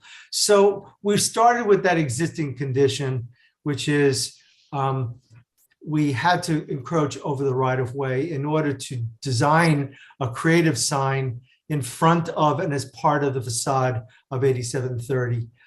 Secondly, there is substantial precedent already, and here's a couple of other examples of fairly new signage that encroaches over the right of way. This is the Sunset Millennium Project. I think that's 8500 Sunset or around there. There are several signs as part of that project, which pretty much mimic what we're proposing to do here.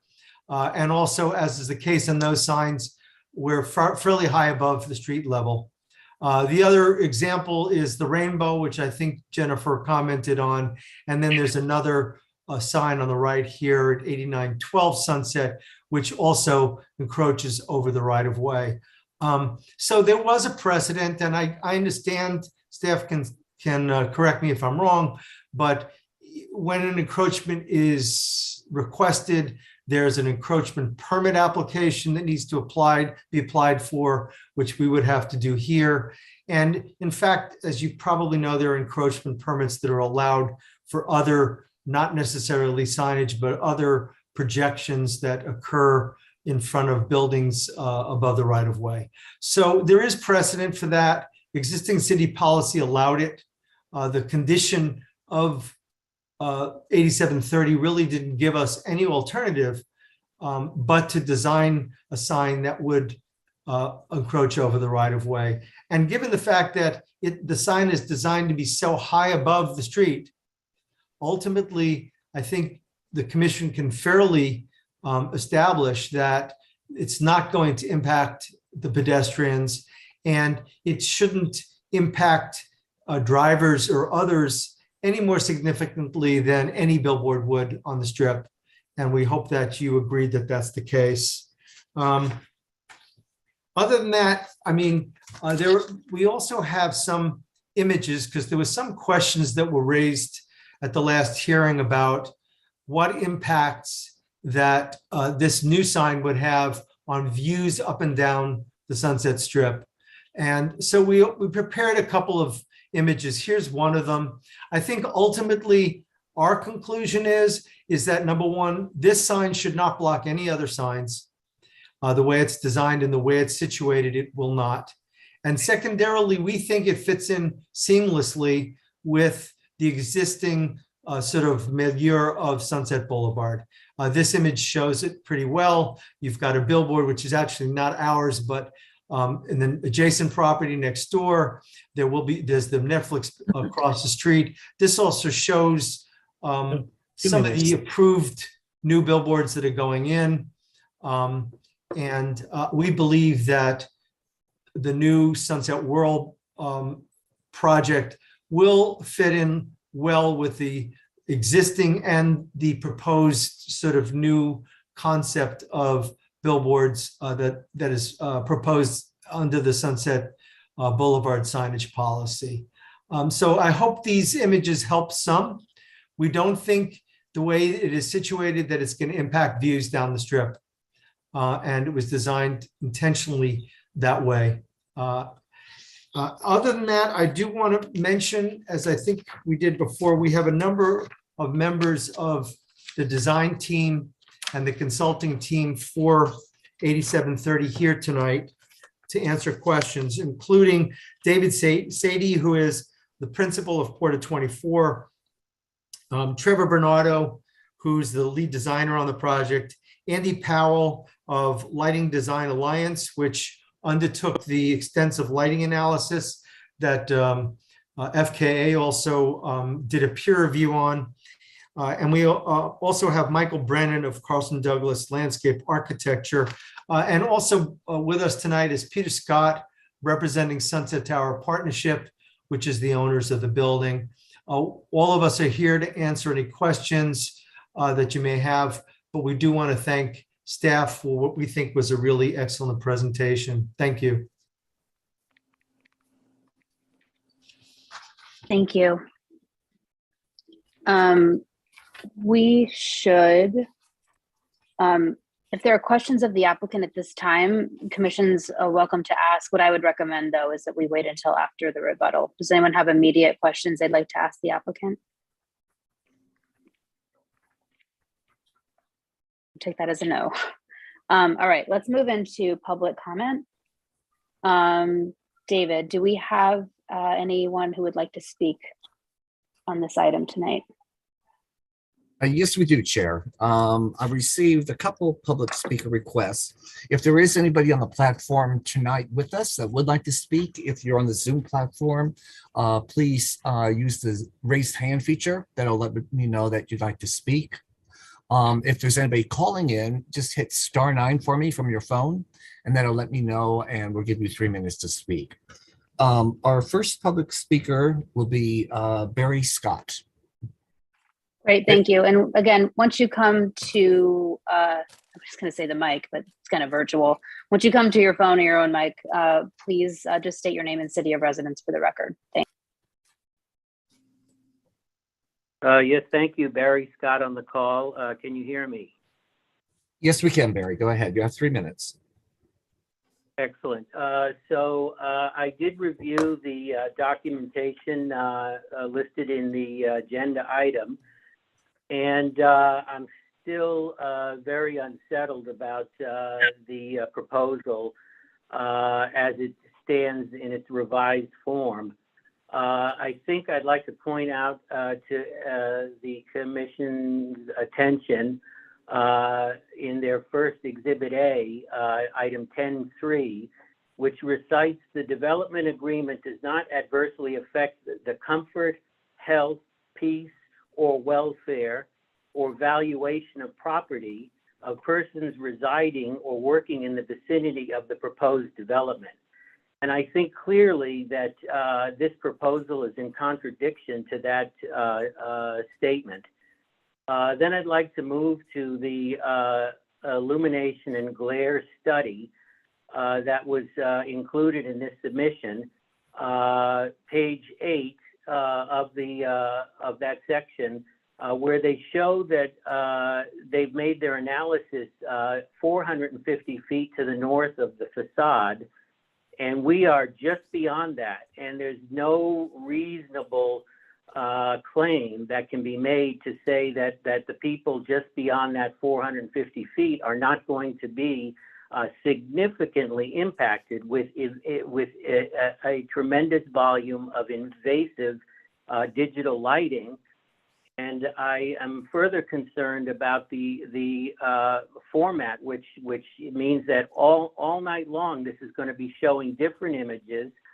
And I've already been subjected to this with the reflected glare from the Netflix sign, and it is very unsettling, very disturbing psychologically. And I think there's a lot of reportage on that. 1 minute remaining. So, I'm sorry? You have 1 minute remaining. Thank you. So I also take issue with the applicant's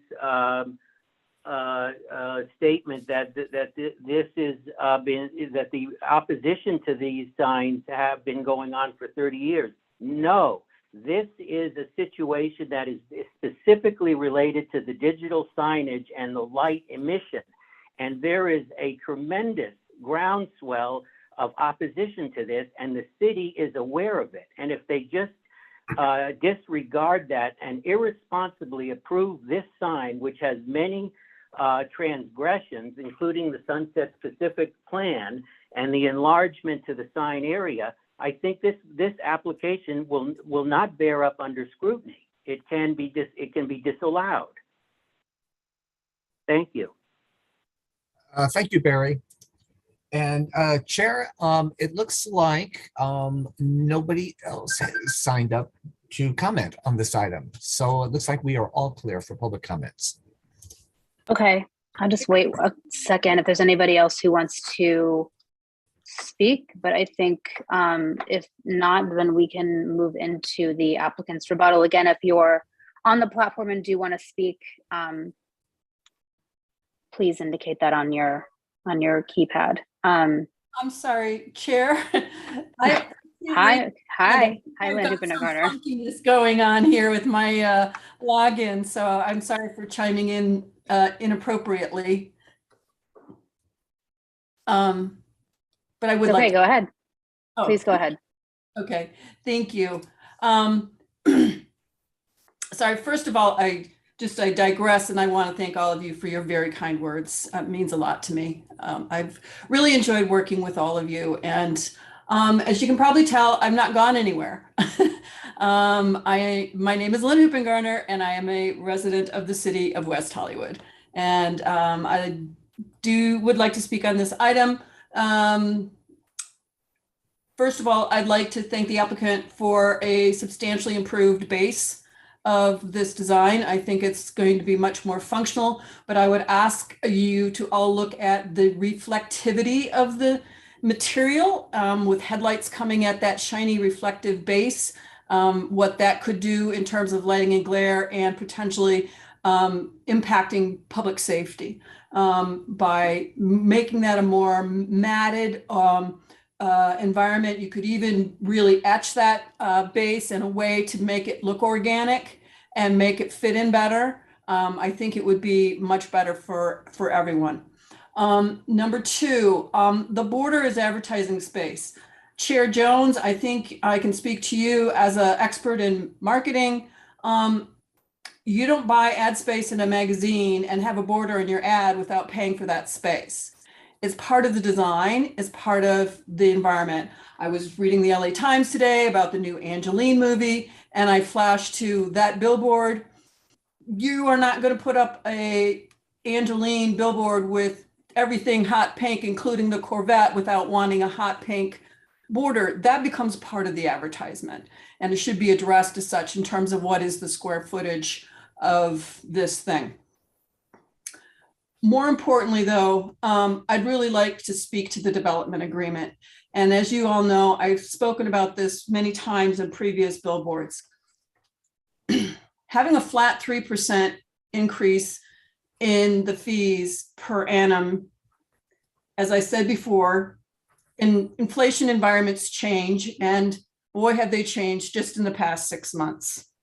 So by locking in a 3% inflation, you are effectively decreasing the actual public benefit year to year and compounding it. And it would be more appropriate at a minimum to lock that in with a CPI. And furthermore, I would argue that it would make more sense to actually just make all of this a flat percentage of the gross revenue on the billboards to begin with. 1 minute remaining.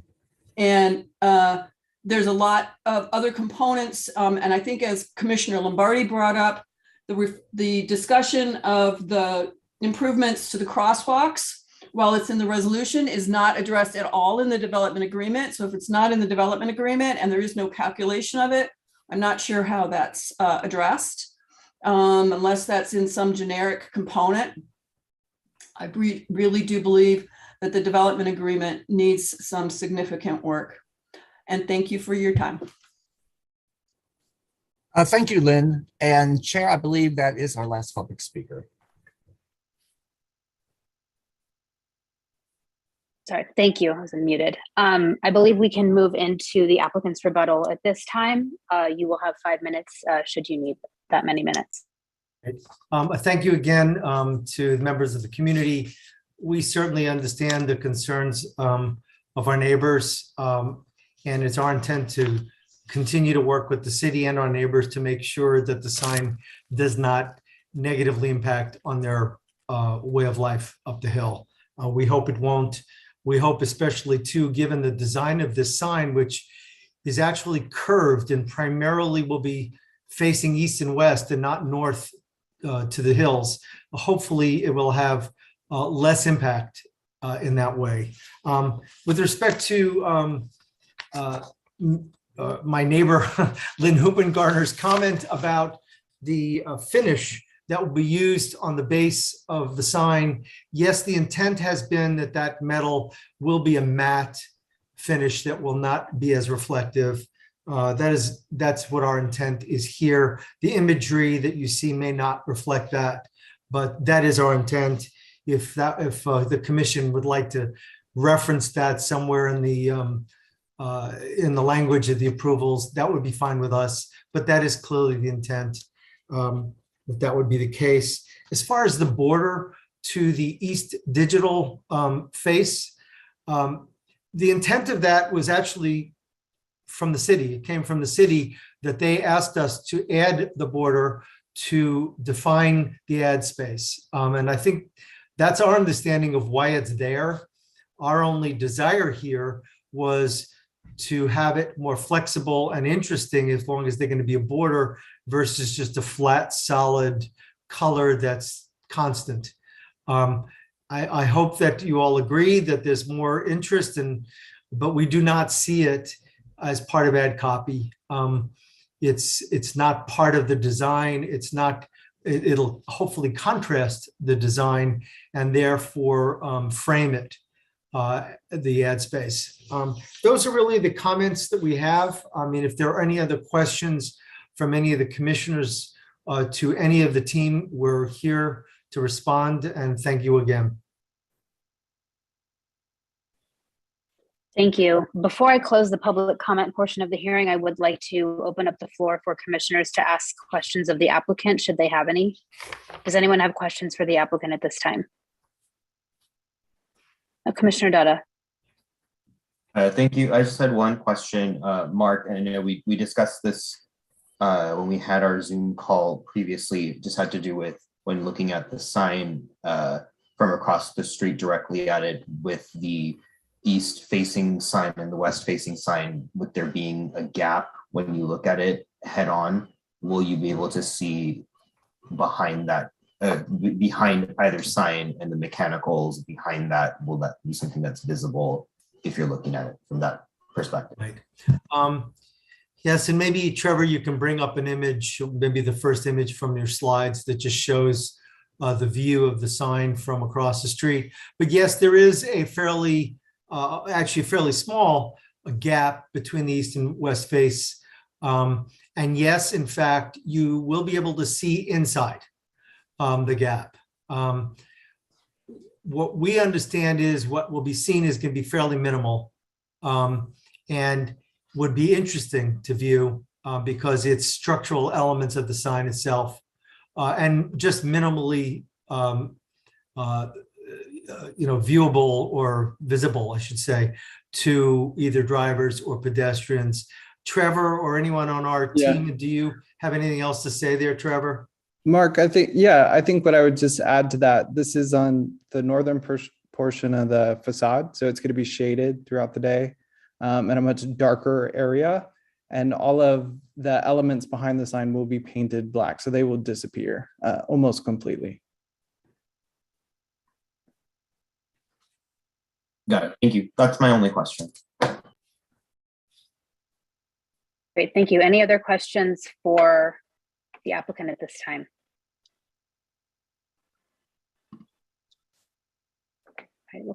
Commissioner or Vice Chair Thomas.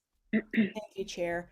I have a question about the facade improvements. Can you describe the design vocabulary and relationship between the new facade and the billboard? Can you explain how it's connected? right? Trevor, maybe you could probably better respond to that. But the way I understand it, the new matte composite panels that were chosen to complement the actual physical structure and design of the sign. But Trevor, can you expand on that a little bit? Absolutely. It was chosen for a number of reasons. The material actually working with the existing building and kind of color palette that exists there, but also trying to create a surface that would work well with the new signage that would not distract from that part of the project, and that would kind of accent this lower pedestrian experience and the plantings that will be there.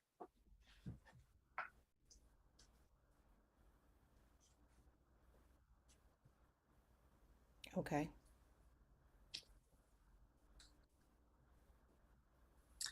Vice Chair Thomas, do you have any additional questions? Oh, sorry. Go ahead. That was my only question. Thank you, Chair. Okay. Any other questions for the applicant? Oh, I see a hand there. Commissioner Lombardi, was that your hand I saw? Yes, thank you, Chair. One question I have, maybe just starting down at street level again. Spec and information on the 2-inch diameter steel pipes at the flower base. I think that was fairly clear looking at the drawings, but the one question I have is, it seemed like there was reference to a mesh or something to capture debris should it fall through the base. But then the renderings look like it's showing more of a mirrored material. What is the intent there? What's the detailing of that canopy? Yeah, in the design details you see there, it's a metal mesh that we're specifying there. One, to maintain ventilation to the back of the sign, but also something that is mostly solid that will obstruct the pedestrian's view of the underside of the sign. So the metal mesh is what we're specifying there. Okay, so it's effectively a mostly open lid. There's enough gap for ventilation, but tight enough to catch debris. What about rainwater? Water may drain through the sign, and we've added drainage to the lower portion of the sign as well, just to mitigate any potential extra water. Okay, this image on the screen right now actually is a good one to look at. There's that one portion sort of to the left of the column that shows where there's sort of a fold downward. Is there the potential that rain's going to accumulate and spill over and create a waterfall effect there? Is there solid surface up there? There's a lot of surface area on the sign too that may collect rain. No, and we've designed the base of the sign to funnel any water that will accumulate or funnel will go to the base or the staff and then go directly down into the drainage. So to avoid any accumulation over someone's head. Okay, so you have a drain edge or some sort of drip shield there in addition to. Exactly. Okay. Through public comments, the gloss level is brought up, so I think we can skip over that one, although I do think it's important. Thank you for clarifying that the canopy is not mirrored, because that was also a concern I had relating to glare. I have a question looking up at the signage. Do you want a border? I guess we just heard that maybe this came from the city, but the original application and design didn't have a border when this project was selected as one of significant merit. So why do we have a border? I'm just confused about its intent. It just seems a little bit ambiguous in terms of signage area, and I'm questioning if it's desirable. I can jump in here. So that was at the request of the city. And so we are concerned, like the former Commissioner Hoopengardner, about the ad content and what's the ad content and what is not the ad content. And so the sign was proposed at 1,500 square feet. But the digital goes beyond that. And so we wanted to ensure that whatever the digital is beyond the sign, the 1,500 square feet, is differentiated enough that we know it's not part of the sign content. And so in the agreement, I think the the resolution, it talks about the border being a color that's different from the commercial content. So as you can see, there's the gray, and then the permit would require that the border be another color, not gray. So that way you can clearly tell that the border is not the sign content. So what the commercial buyers are buying is the 1,500 square feet, not the 1,700 square feet. Sorry, I think I lost you there at one point. I'm confused. What's the advantage of the border? The advantage of the border is to ensure that the sign is 1,500 square feet. Because if the border is gone and the entire sign is gray in this image, then that's a 1,700 square foot sign, not a 1,500 square foot sign. Okay, thank you. And question for the applicant, who's picking the border color? I probably defer to my client who handles this, but I believe that would be part of the creative team that is actually putting together each ad campaign. I mean, the idea is that they would have the creative flexibility to choose a contrasting color that works best with whatever ad copy they're proposing. So generally speaking, and David, correct me if I'm wrong in my assumption, but it would be whoever is proposing the ad campaign would have the ability to choose color to complement their creative intent. Okay, so if someone were to run an ad, what surface area are they paying for when they pay for this billboard? We'll believe they're paying for the 1,500 square feet because the exterior is just going to be a border. It's not going to have any ad copy whatsoever. So they're paying for the 1,500 square feet, and they're also getting to select that extra color. 200. Right, it's just color is all it is.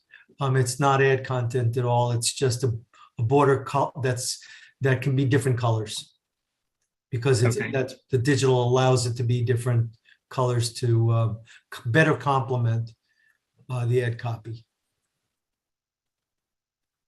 Okay. I'm still questioning what the advantage of the border is from an aesthetic standpoint, but I'll leave it at that.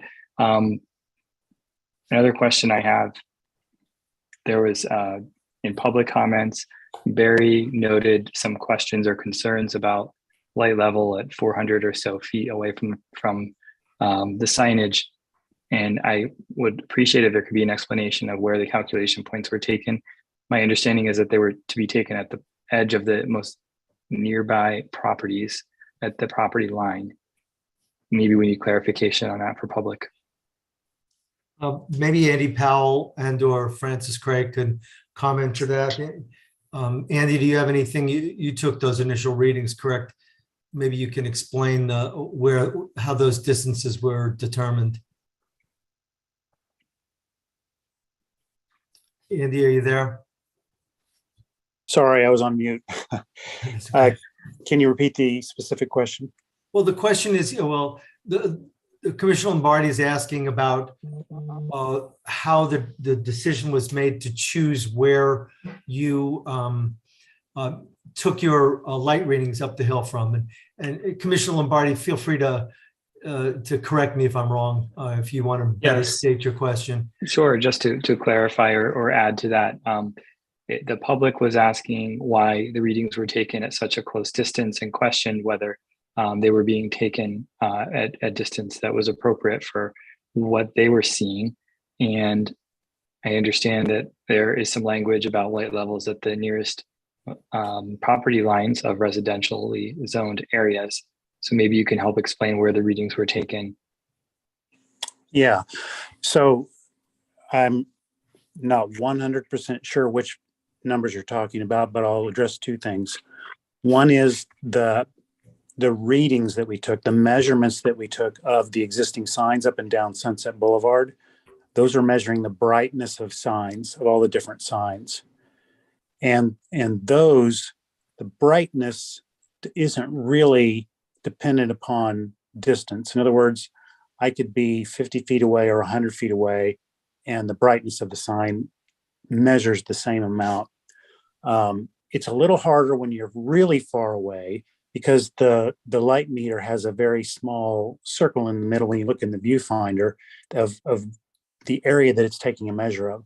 So if I get so far away that I get, let's say, the entire sign within that circle, then it's taking an average of everything within that circle.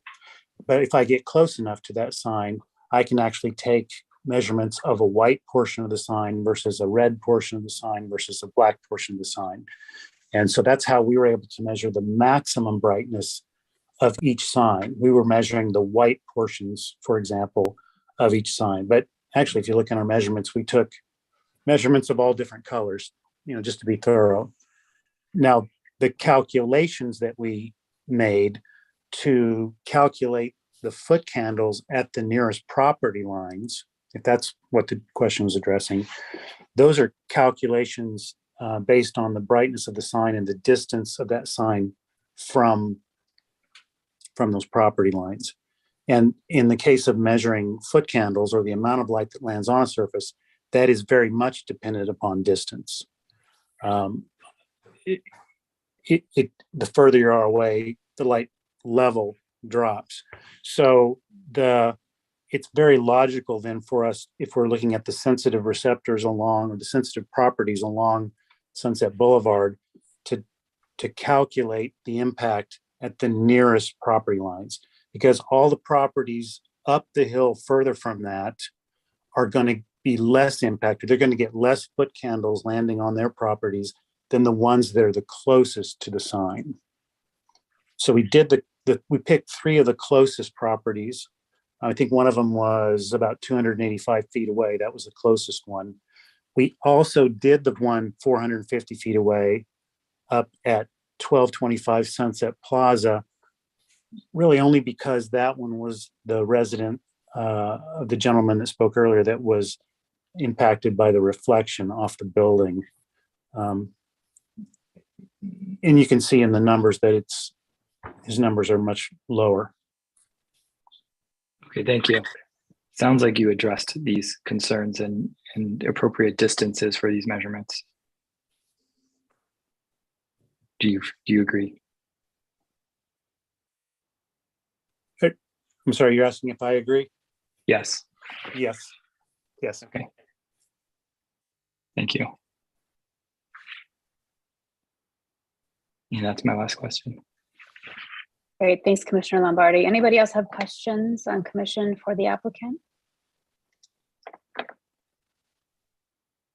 Looks like not, unless I missed a hand, there being none. I'm going to go ahead and close the public comment portion of this hearing and we can move into deliberation. Who would like to start?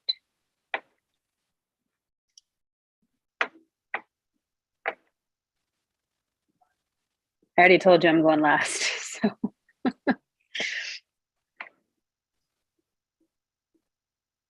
I'll go ahead. first. Commissioner Lombardi, please go ahead.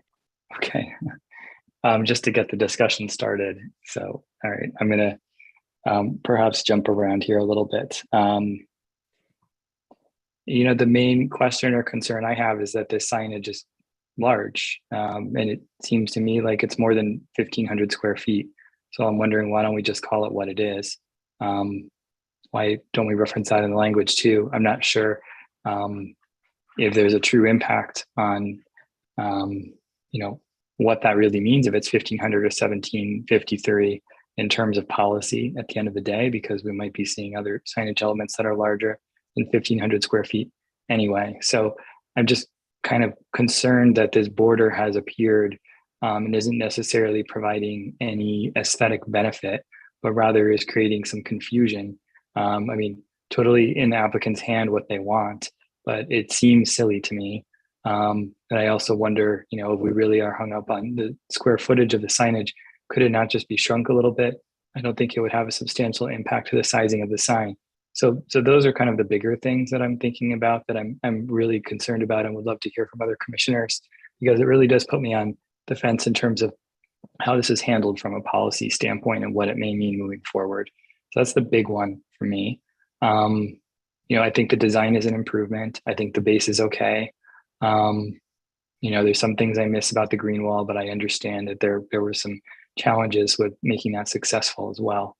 The other concern that I have is I'm hoping that the city can address what the extraordinary benefits are, since we're being asked to approve a substantially larger sign than what would be in the standard sign policy. And I understand part of that may be the intersection, so I think we need to make sure that's captured. Lynn Hoopengarner pointed out an area of great concern that relates to this that I agree with as well, which is just looking at the policy, it doesn't seem like the extraordinary benefits are that extraordinary, and it seems like they're really favoring the developer. And I think we need to kind of revisit that, and maybe we can look at it in more detail and see what the stipulations are there, because I see call outs of things such as 21 years before payment on certain aspects of a design. It just seems like an incredibly out there date, and that's no money that the city would be seeing anytime soon. And by the time they do see it, what is it worth? So that was really confusing to me, and those are the big things that I'm seeing that I have concerns about. I do think there's a concern about light levels, but it does seem like we're in compliance with the standards that are prescribed. So I think there's definitely a sort of nuisance factor that neighbors are starting to realize, as these things get built out, and it's something the city needs to think about. So there might be some discussion there as well. Those are my sort of high level comments. Maybe I could fill in if there's anything more specific later in the discussion. Sure. Anyone else like to comment? I'm happy to try to, Commissioner Gregoire, go ahead. I was just going to respond to some of the things Commissioner Lombardi said. I'm not concerned about the border. I guess my understanding from the applicant and the city, that it was the city that requested it, that the city thought it would actually enhance the billboard, make it more desirable. And I agree. I think whatever advertisement goes there will be enhanced by the border. I think because the city is requesting it, I'm okay with approving the project as proposed with respect to that. I don't think we should take the border away and keep it to 1,500 square feet. But it's a fair point. If the applicant had been proposing the border, then might have looked at it differently. But in this case, it was something that the city requested, because the city thought it would provide a greater benefit to have it there, and I agree. And with respect to the public benefit, there is significant public benefit here. The intersections, the money that will come into the city. I think this billboard will contribute to the look and feel of Sunset Boulevard and enhance the boulevard. And I agree with the statement that particular portion of Sunset Boulevard that does need to be spruced up a little bit. So I'm happy to see that building is being worked on, and I think it will enhance that portion of Sunset Boulevard. So I think my biggest concern is probably reflected in everybody's comments. Obviously, I would have been concerned about the glare and the brightness. It's hard to really make a judgment as to whether the findings and the reports are going to be accurate, and whether, unfortunately, we're not going to know until the project is built about those impacts. I'm hoping that if there is an impact, there can be adjustments made to the billboard, perhaps with respect to the timing of how the lights are dimmed at various times, and perhaps there'll need to be more significant dimming at certain hours, but we will see.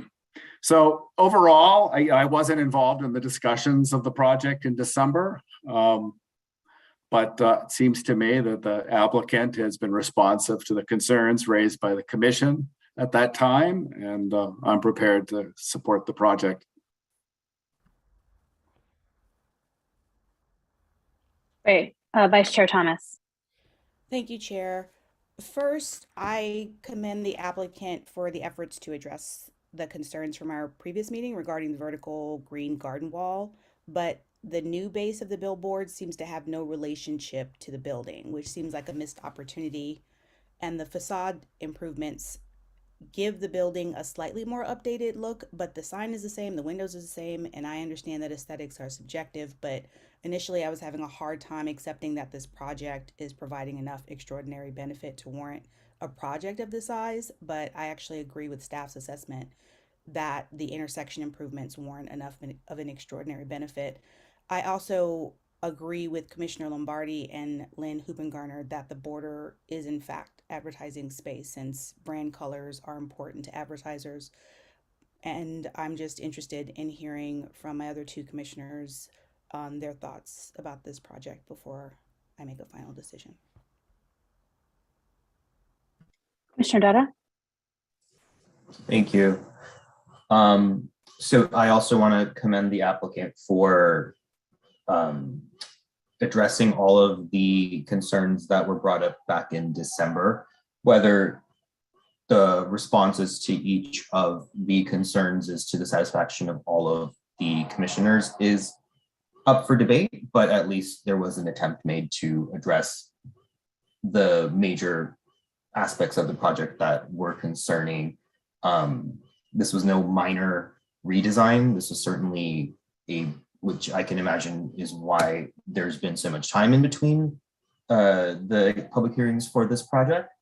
But I do appreciate the new the redesign with the new base. I think from a functionality perspective, it is definitely going to work better in this particular location. I am less concerned about the border as well. I think the 1,500 square feet is already in exceedance of what the program is allowing. And so if we're evaluating it from the perspective of it being an taking into account that this is a special project, I can't remember exactly the exact language that was used. I don't think the 1,500 was a specific number that's called out anywhere. So correct me if I'm wrong, but I don't believe that number specifically was something that's used. So whether the border takes it up to 17 to me is less of a concern. Yeah, that being said, I do appreciate everything that was done in terms of the improvements here, in terms of the studies that were done, additional studies that were done, as well as being peer reviewed. I think they're certainly not going to assuage all of the concerns, but at least we can say that the studies were done and that they do meet the minimum requirements and thresholds of this program. So I am too inclined to approve this project as it's been presented. Thank you. Thank you. We're short two people, so I'm going to quickly give my thoughts on this. You know, I said this at the last meeting too, and I think you know, I also shared this with the applicant during our meeting, that my concern has been and continues to be the encroachment over the public right of way. I understand there's precedent. Precedent for a project that has not yet been built is actually the Ebele billboard, a meeting at which I was not present when we came to a final vote on that. But, you know, I think from the perspective of the view shed, mostly for people driving, but for people, you know, walking as well. But, you know, Sunset Boulevard is a huge driving artery in the city of Los Angeles and city of West Hollywood more generally. That's always been a concern of mine, but I also, you know, want to commend staff and the applicant. You know, we do have a pretty incredible staff, and I want to give them credit if they feel that it's appropriate. You know, I'm inclined to move forward with it. I do, just to make it clear, so with out-of-home advertising, there are several factors that can influence pricing, but it's essentially based on two things. It's based on the square footage of the billboard, the specs of the billboard, and then the number of impressions it gets, which would be the number of cars, essentially, or eyeballs that are driving by every day. So, you know, advertising rates are largely determined by what the market can, you know, will pay and will sustain. And I think, you know, the question about the border, you know, I think Commissioner Lombardi surfaces a valid point, which is there a reason we couldn't shrink it? I don't so much take issue with the border. Anything that's related to pricing or what an advertiser would actually pay or the color is not really within kind of the purview of our discussion here today. That's something that the market would dictate. So happy to engage more discussion around that. But again, if staff is comfortable with, the area within the border constituting the, area where the actual ad can be, I'm comfortable with that. I also just want to note that I think this is pretty important, that, development agreements are not something that Planning Commission deals in. This is something that is largely dictated by council. We're not really, involved in the negotiations. I certainly think that as a commission, should we move this forward to council, which is, on docket for tonight, that we could make a recommendation that council consider certain things that we've mentioned in our comments and questions tonight about the public benefits for the development agreement. But I think that's largely something that's really not within the purview of this commission for the purposes of our conversation tonight.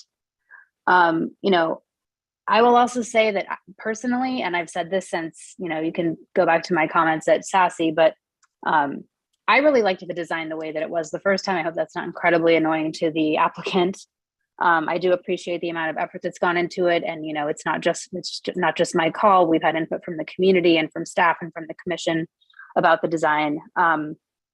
But all of that being said, my inclination would be to move this forward to council for consideration. And I'm certainly open to, I don't want to call them conditions, but recommendations that we can make to council as they hear the item. I also had a thought about a potential solve for, I'm hearing a lot of concerns this evening, both from commission and from members of the public about the lighting levels. I think if possible, what I'd like to recommend is that kind of like we have done, albeit in a different way with like restaurants and noise complaints, that we could task staff with assessing lighting levels and any complaints that may have arisen after like 6 and 12 months, once the project has actually been, or maybe it's 3 and 6 months. I'm open to the, to the period there, but just to make sure that there is, staff is continuing to,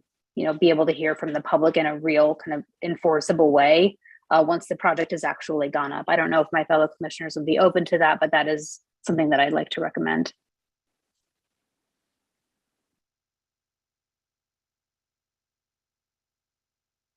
Commissioner Lombardi?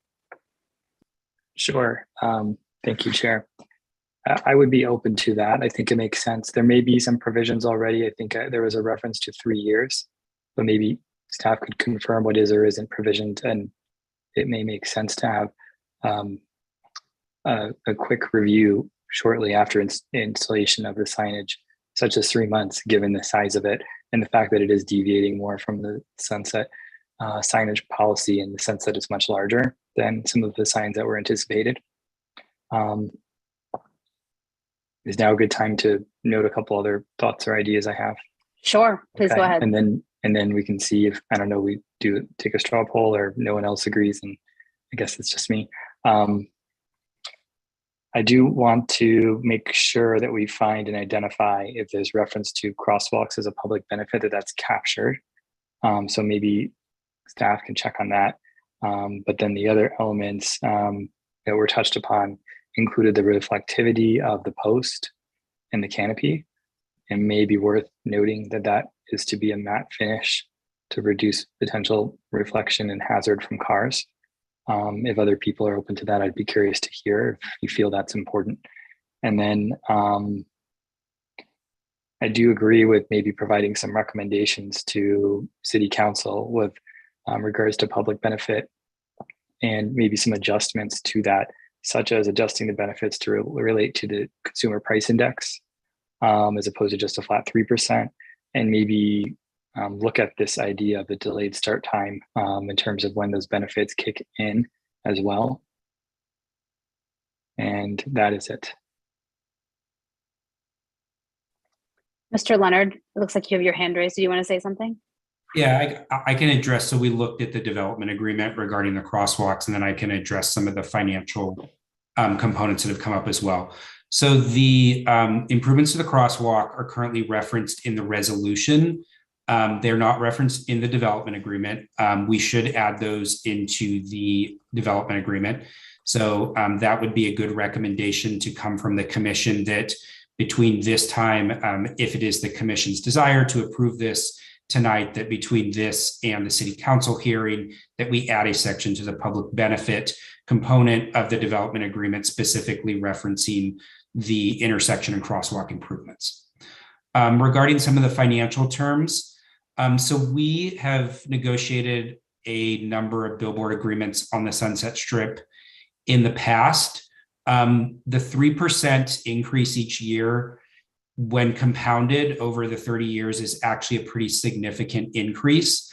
The historic increase in the consumer price index over the last 20 years within the LA area is about 2.5%. Certainly, we're seeing much higher increases at this time, but there are a number of years where it's actually been negative or it's been below 2%.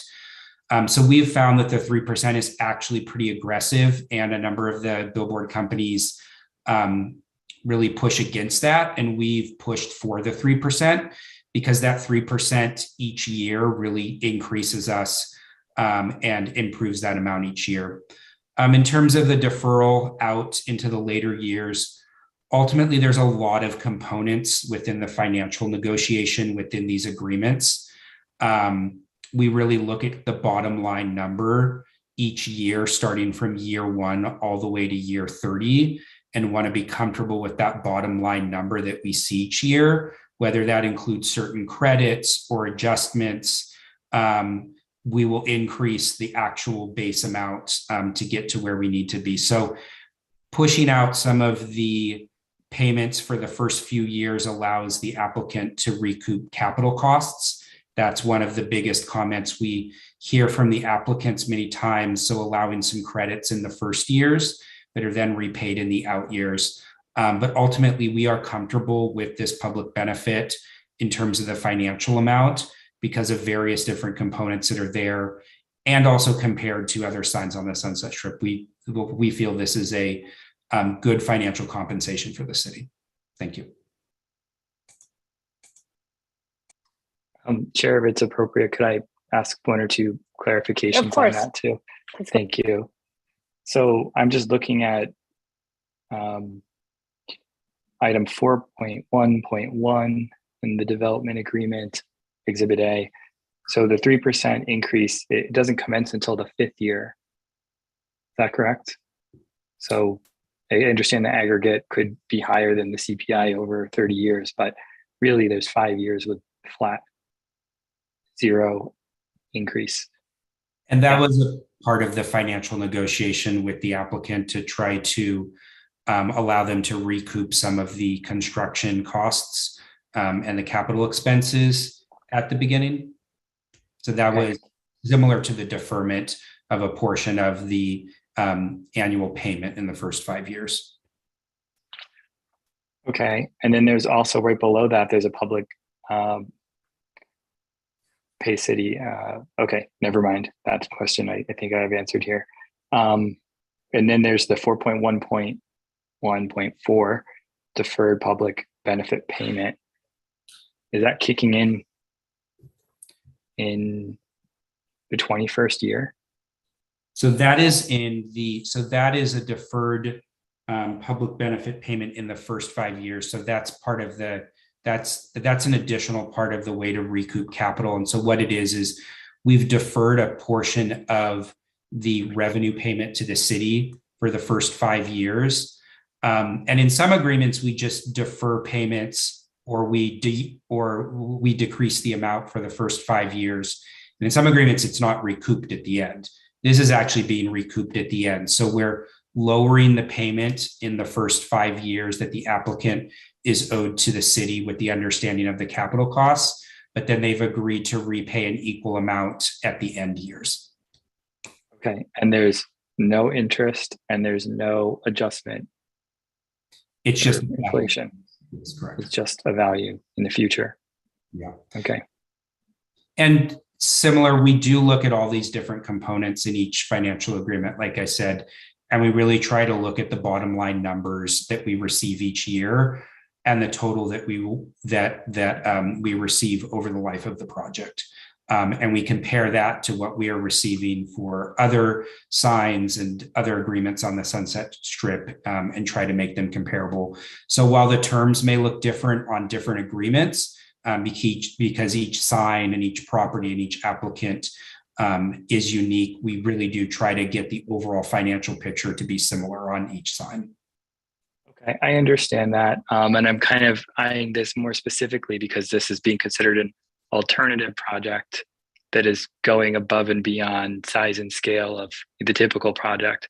So I do feel like it's maybe worth providing some notes to the city council on this one, because I think that they're asking for something that's unique. The design is interesting, but that they are asking for something that sort of deviates from the regular signage policy. And the overall financial benefit for the entire period is more significant than it would be on other signs. Okay, thank you.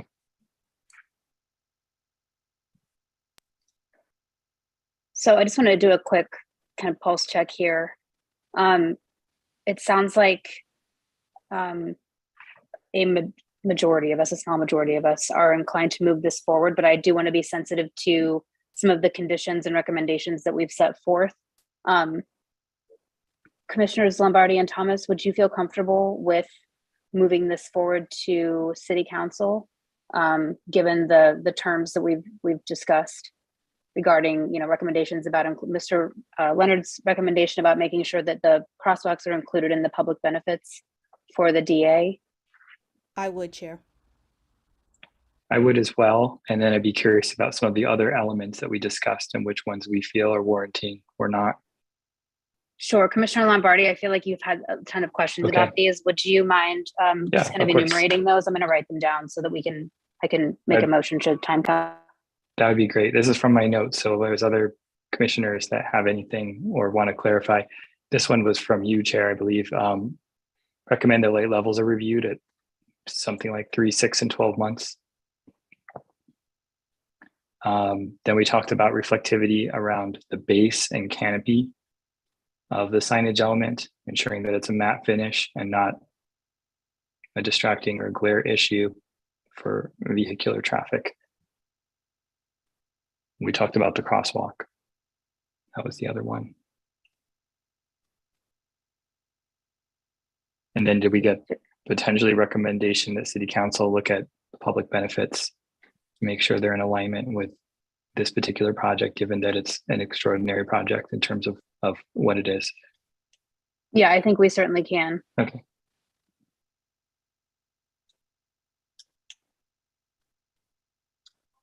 So with that being said, I'm happy to make the motion, but I'm also happy to hand it over to, I don't want to be hoggy. Commissioner Lombardi, would you like to make the motion, or I'm happy to make it? Oh, Jennifer, please go ahead. Sorry, I didn't want to forget Commissioner Dutta's comment about the resolutions. And I did look at all of them, and there is one extra sentence in each one of those sections on the public noticing. Good catch. So if I could just take out that sort of errant sentence in each one of those resolutions. And just to clarify, in the resolution, there is lighting monitoring required 6 months after installation and at 3-year intervals after that. And that's in the billboard resolution, just so everybody's aware of that. Great, so that's already part of the resolution. And is that something that staff would undertake, Jennifer? It's actually a responsibility of the sign company, but would be done in concert with city staff. Okay, great. Thank you for clarifying. And also, I'll just add that the policy itself has provisions on monitoring and how we process complaints, and gives time limits on how quickly the billboard operator needs to respond. Great, thank you. The experts weigh in. Thank you very much. So I remembered the 3-year part, but not the 6-month part. So, I mean, that feels okay to me, but it'd be open if other commissioners feel like this one needs more.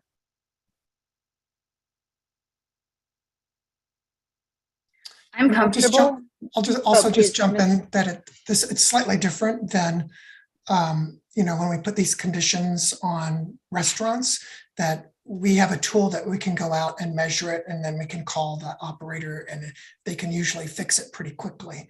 So that can happen at any time since we have a tool now. The city has an actual tool to go out and measure it. We've been trained on it. Okay. Should I attempt a motion? Please do. Go right Okay. ahead. Help me. All right. Well, I'd be open to motioning to approve this project with a few amendments. So one of them would be to add in information regarding the crosswalk as a public benefit. And then the other would be to add in information about or clarification and stipulation that the reflectivity of the column base and canopy should be a matte finish and not a glare reflection hazard to vehicular traffic. Seems like we're okay with light level monitoring. Take out any clerical errors. Still trying to understand exactly where those are. And then perhaps also a recommendation to the, I guess this is my motion, recommendation that council consider adjusting the public benefits potentially to relate to CPI, and also look at when the public benefits actually kick in as well. And perhaps it would be easiest if well, we'll see if this one goes through or if someone has opposition to any of these. I will second that. Thank you, Vice Chair. So we have a motion on the floor. Is there any further discussion, or can we go ahead and call the vote?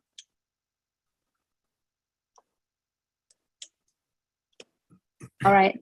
With that, David, can you please go ahead and call roll? Thank you, Chair. Commissioner Dutta. Yes. Commissioner Gregoire. Yes. Commissioner Lombardi. Yes. Vice Chair Thomas. Yes. Chair Jones. Yes. And the motion passes unanimously. This is a recommendation to City Council. There will be no appeal process. It's approving resolutions number PC 21-1397, 21-1398, and 21-1399. And the vote will reflect Commissioner Carvalero as recused on this item. Thank you, everybody. We appreciate all of your time tonight. Thank you. I just wanted to say Moving thank you as well. I appreciate all your time and feedback on the project. I think it really helped in the end to get a great result. Thank you. Yes, I'd like to thank Jennifer Davis for the meticulous work she did over these last 2.5 years. And each and every commissioner with their input, it helped us with a better project. So thank you. Thank you. All right, so as I noted earlier, items 11B and C are continued to a date uncertain. Item 12, new business, there is none. Item 13, unfinished business, there is none. Item 14 is excluded consent calendars. Shocking, there is also none. Item 15A is items from staff, planning managers update. Jennifer, what do you have for us this evening? Good evening, Chair Jones and commissioners. I'll give a rundown of what's coming up for Planning Commission in the next few meetings. So the next meeting we have will again be on Zoom. It will be on June 2nd. We'll be reviewing general plan consistency for the capital improvement program, a 48-unit multifamily project that's 100% affordable housing on Detroit, and amendments to the Robertson Lane project, including expansion of the Robertson Lane specific plan. Then the next meeting at this moment will be in the council chambers on June 16th. And we're looking at a couple of zone text amendments that evening, one for off-site alcohol consumption and one to eliminate outdoor dining parking requirements. I will go ahead and look at the design review subcommittee. On June 9th is the next meeting. It will be a virtual meeting. It is to review 1317 Crescent Heights, which is a 90-unit apartment building. And on June 23rd, at this moment, we'll be in person at the library community meeting room to review a project at 948 to 954 San Vicente Boulevard. We don't have anything upcoming on the Sunset Arts and Advertising Subcommittee at this time. And on the Long Range Planning Projects Subcommittee, we're going to look on June 16th in person at the council chambers. We'll be looking at a zone text amendment to prohibit new fossil fuel service stations. And that's it for upcoming items. And I just wanted to take my own turn to note that I wanted to thank Lynn Hoopengarner for her years of service, for always putting in so much time and effort and really digging into the projects. It's as staff, we appreciate that when you take the time and make the effort. And I know all of the commissioners sitting on the commission now do the same, but just wanted to make sure that we noted that for posterity, so that she knows, and I've mentioned this to her as well. And I also wanted to congratulate Chair Jones and Vice Chair Thomas and say thank you for your service as well. And I will have more words for Commissioner Dutta next time, but you will be the second one to go who I have never met in person, but maybe someday our paths will cross again. And that is all I have for this evening. Thank you. Great. Thank you very much, Jennifer. Item 16 is public comment. David, do we have any requests for public speakers? Chair, I received no public comments for this item. If there's anybody left on the platform with this that would like to speak, *9 for me from your telephone, or use the raise hand feature in Zoom, and we'll give you 3 minutes to speak on a general comment. And Chair, it looks like we are all clear for this public comment item. Great, thank you. Item 17 is items from commissioners. 17A is commissioner comments. Does anyone have anything they'd like to add to their earlier? Commissioner Dutta, please go ahead. Thank you, and thank you, Jennifer, for your words there. I know next meeting is my last meeting, but I just wanted to note that I will have to recuse myself from the item at 1201 North Detroit because my employer is engaged as a sustainability consultant on that project. So just wanted to put that out there. Thank you. Thank you. Anyone else? Commissioner Lombard. Thank you. One note that I just wanted to get on record, I maybe perhaps could have mentioned this one earlier, but just for some clarification and so that it is on record, I did recuse myself from the 8850 Sunset Boulevard project at the design review subcommittee meeting that was a couple of weeks ago. Sorry, I don't have the date in front of me right now. And it was stated that I recused myself because I was working with the developer on the project. I just wanted to clarify that I am not working on the project and I haven't worked on the project. I am working with a developer on a residential project, not in City of West Hollywood. The Eagles advised that I recuse myself, but I just wanted to create that clarification so that there's no confusion. Should we be able to come to maybe better resolution as staff works out understanding contractual agreements with the developers and whether it truly is a conflict of interest, there's no confusion to the public if I were to, at a later date, be determined that I could be involved. I never was involved in this particular project. So I just wanted to confirm that for everyone. And totally understand the mistake. No big deal at all. I understand why that could have happened. So thank you. And Secretary Gillig, I know it's confusing sometimes, and so I understand that one. Just wanted to make sure that no one thinks I'm working on the project. Great, thank you. Anyone else?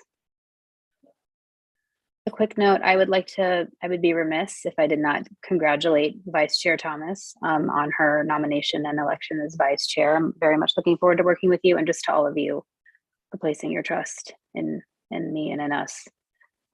Obviously can't do this without any of you or without anybody who's on the call right now. So thank you. And Tushar, Commissioner Dutta, I'll be sad next time, but I'm going to try to hold back for now. So you will be missed. I have to say that, technically speaking, at least since I've been on commission, which I think is almost 7 years now, this is one of the most technically skilled planning commissions that I have had the pleasure of serving on, and you will be missed. So I hope we can find someone as qualified to replace you.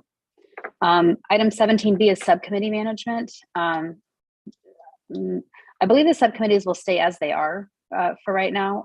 I may have to clarify on that at a later meeting. But as of right now, I think the subcommittees as they are currently comprised should just plan to stay as is. I think the preference would likely be for us to appoint, full subcommittees once we have a full commission, which we don't right now.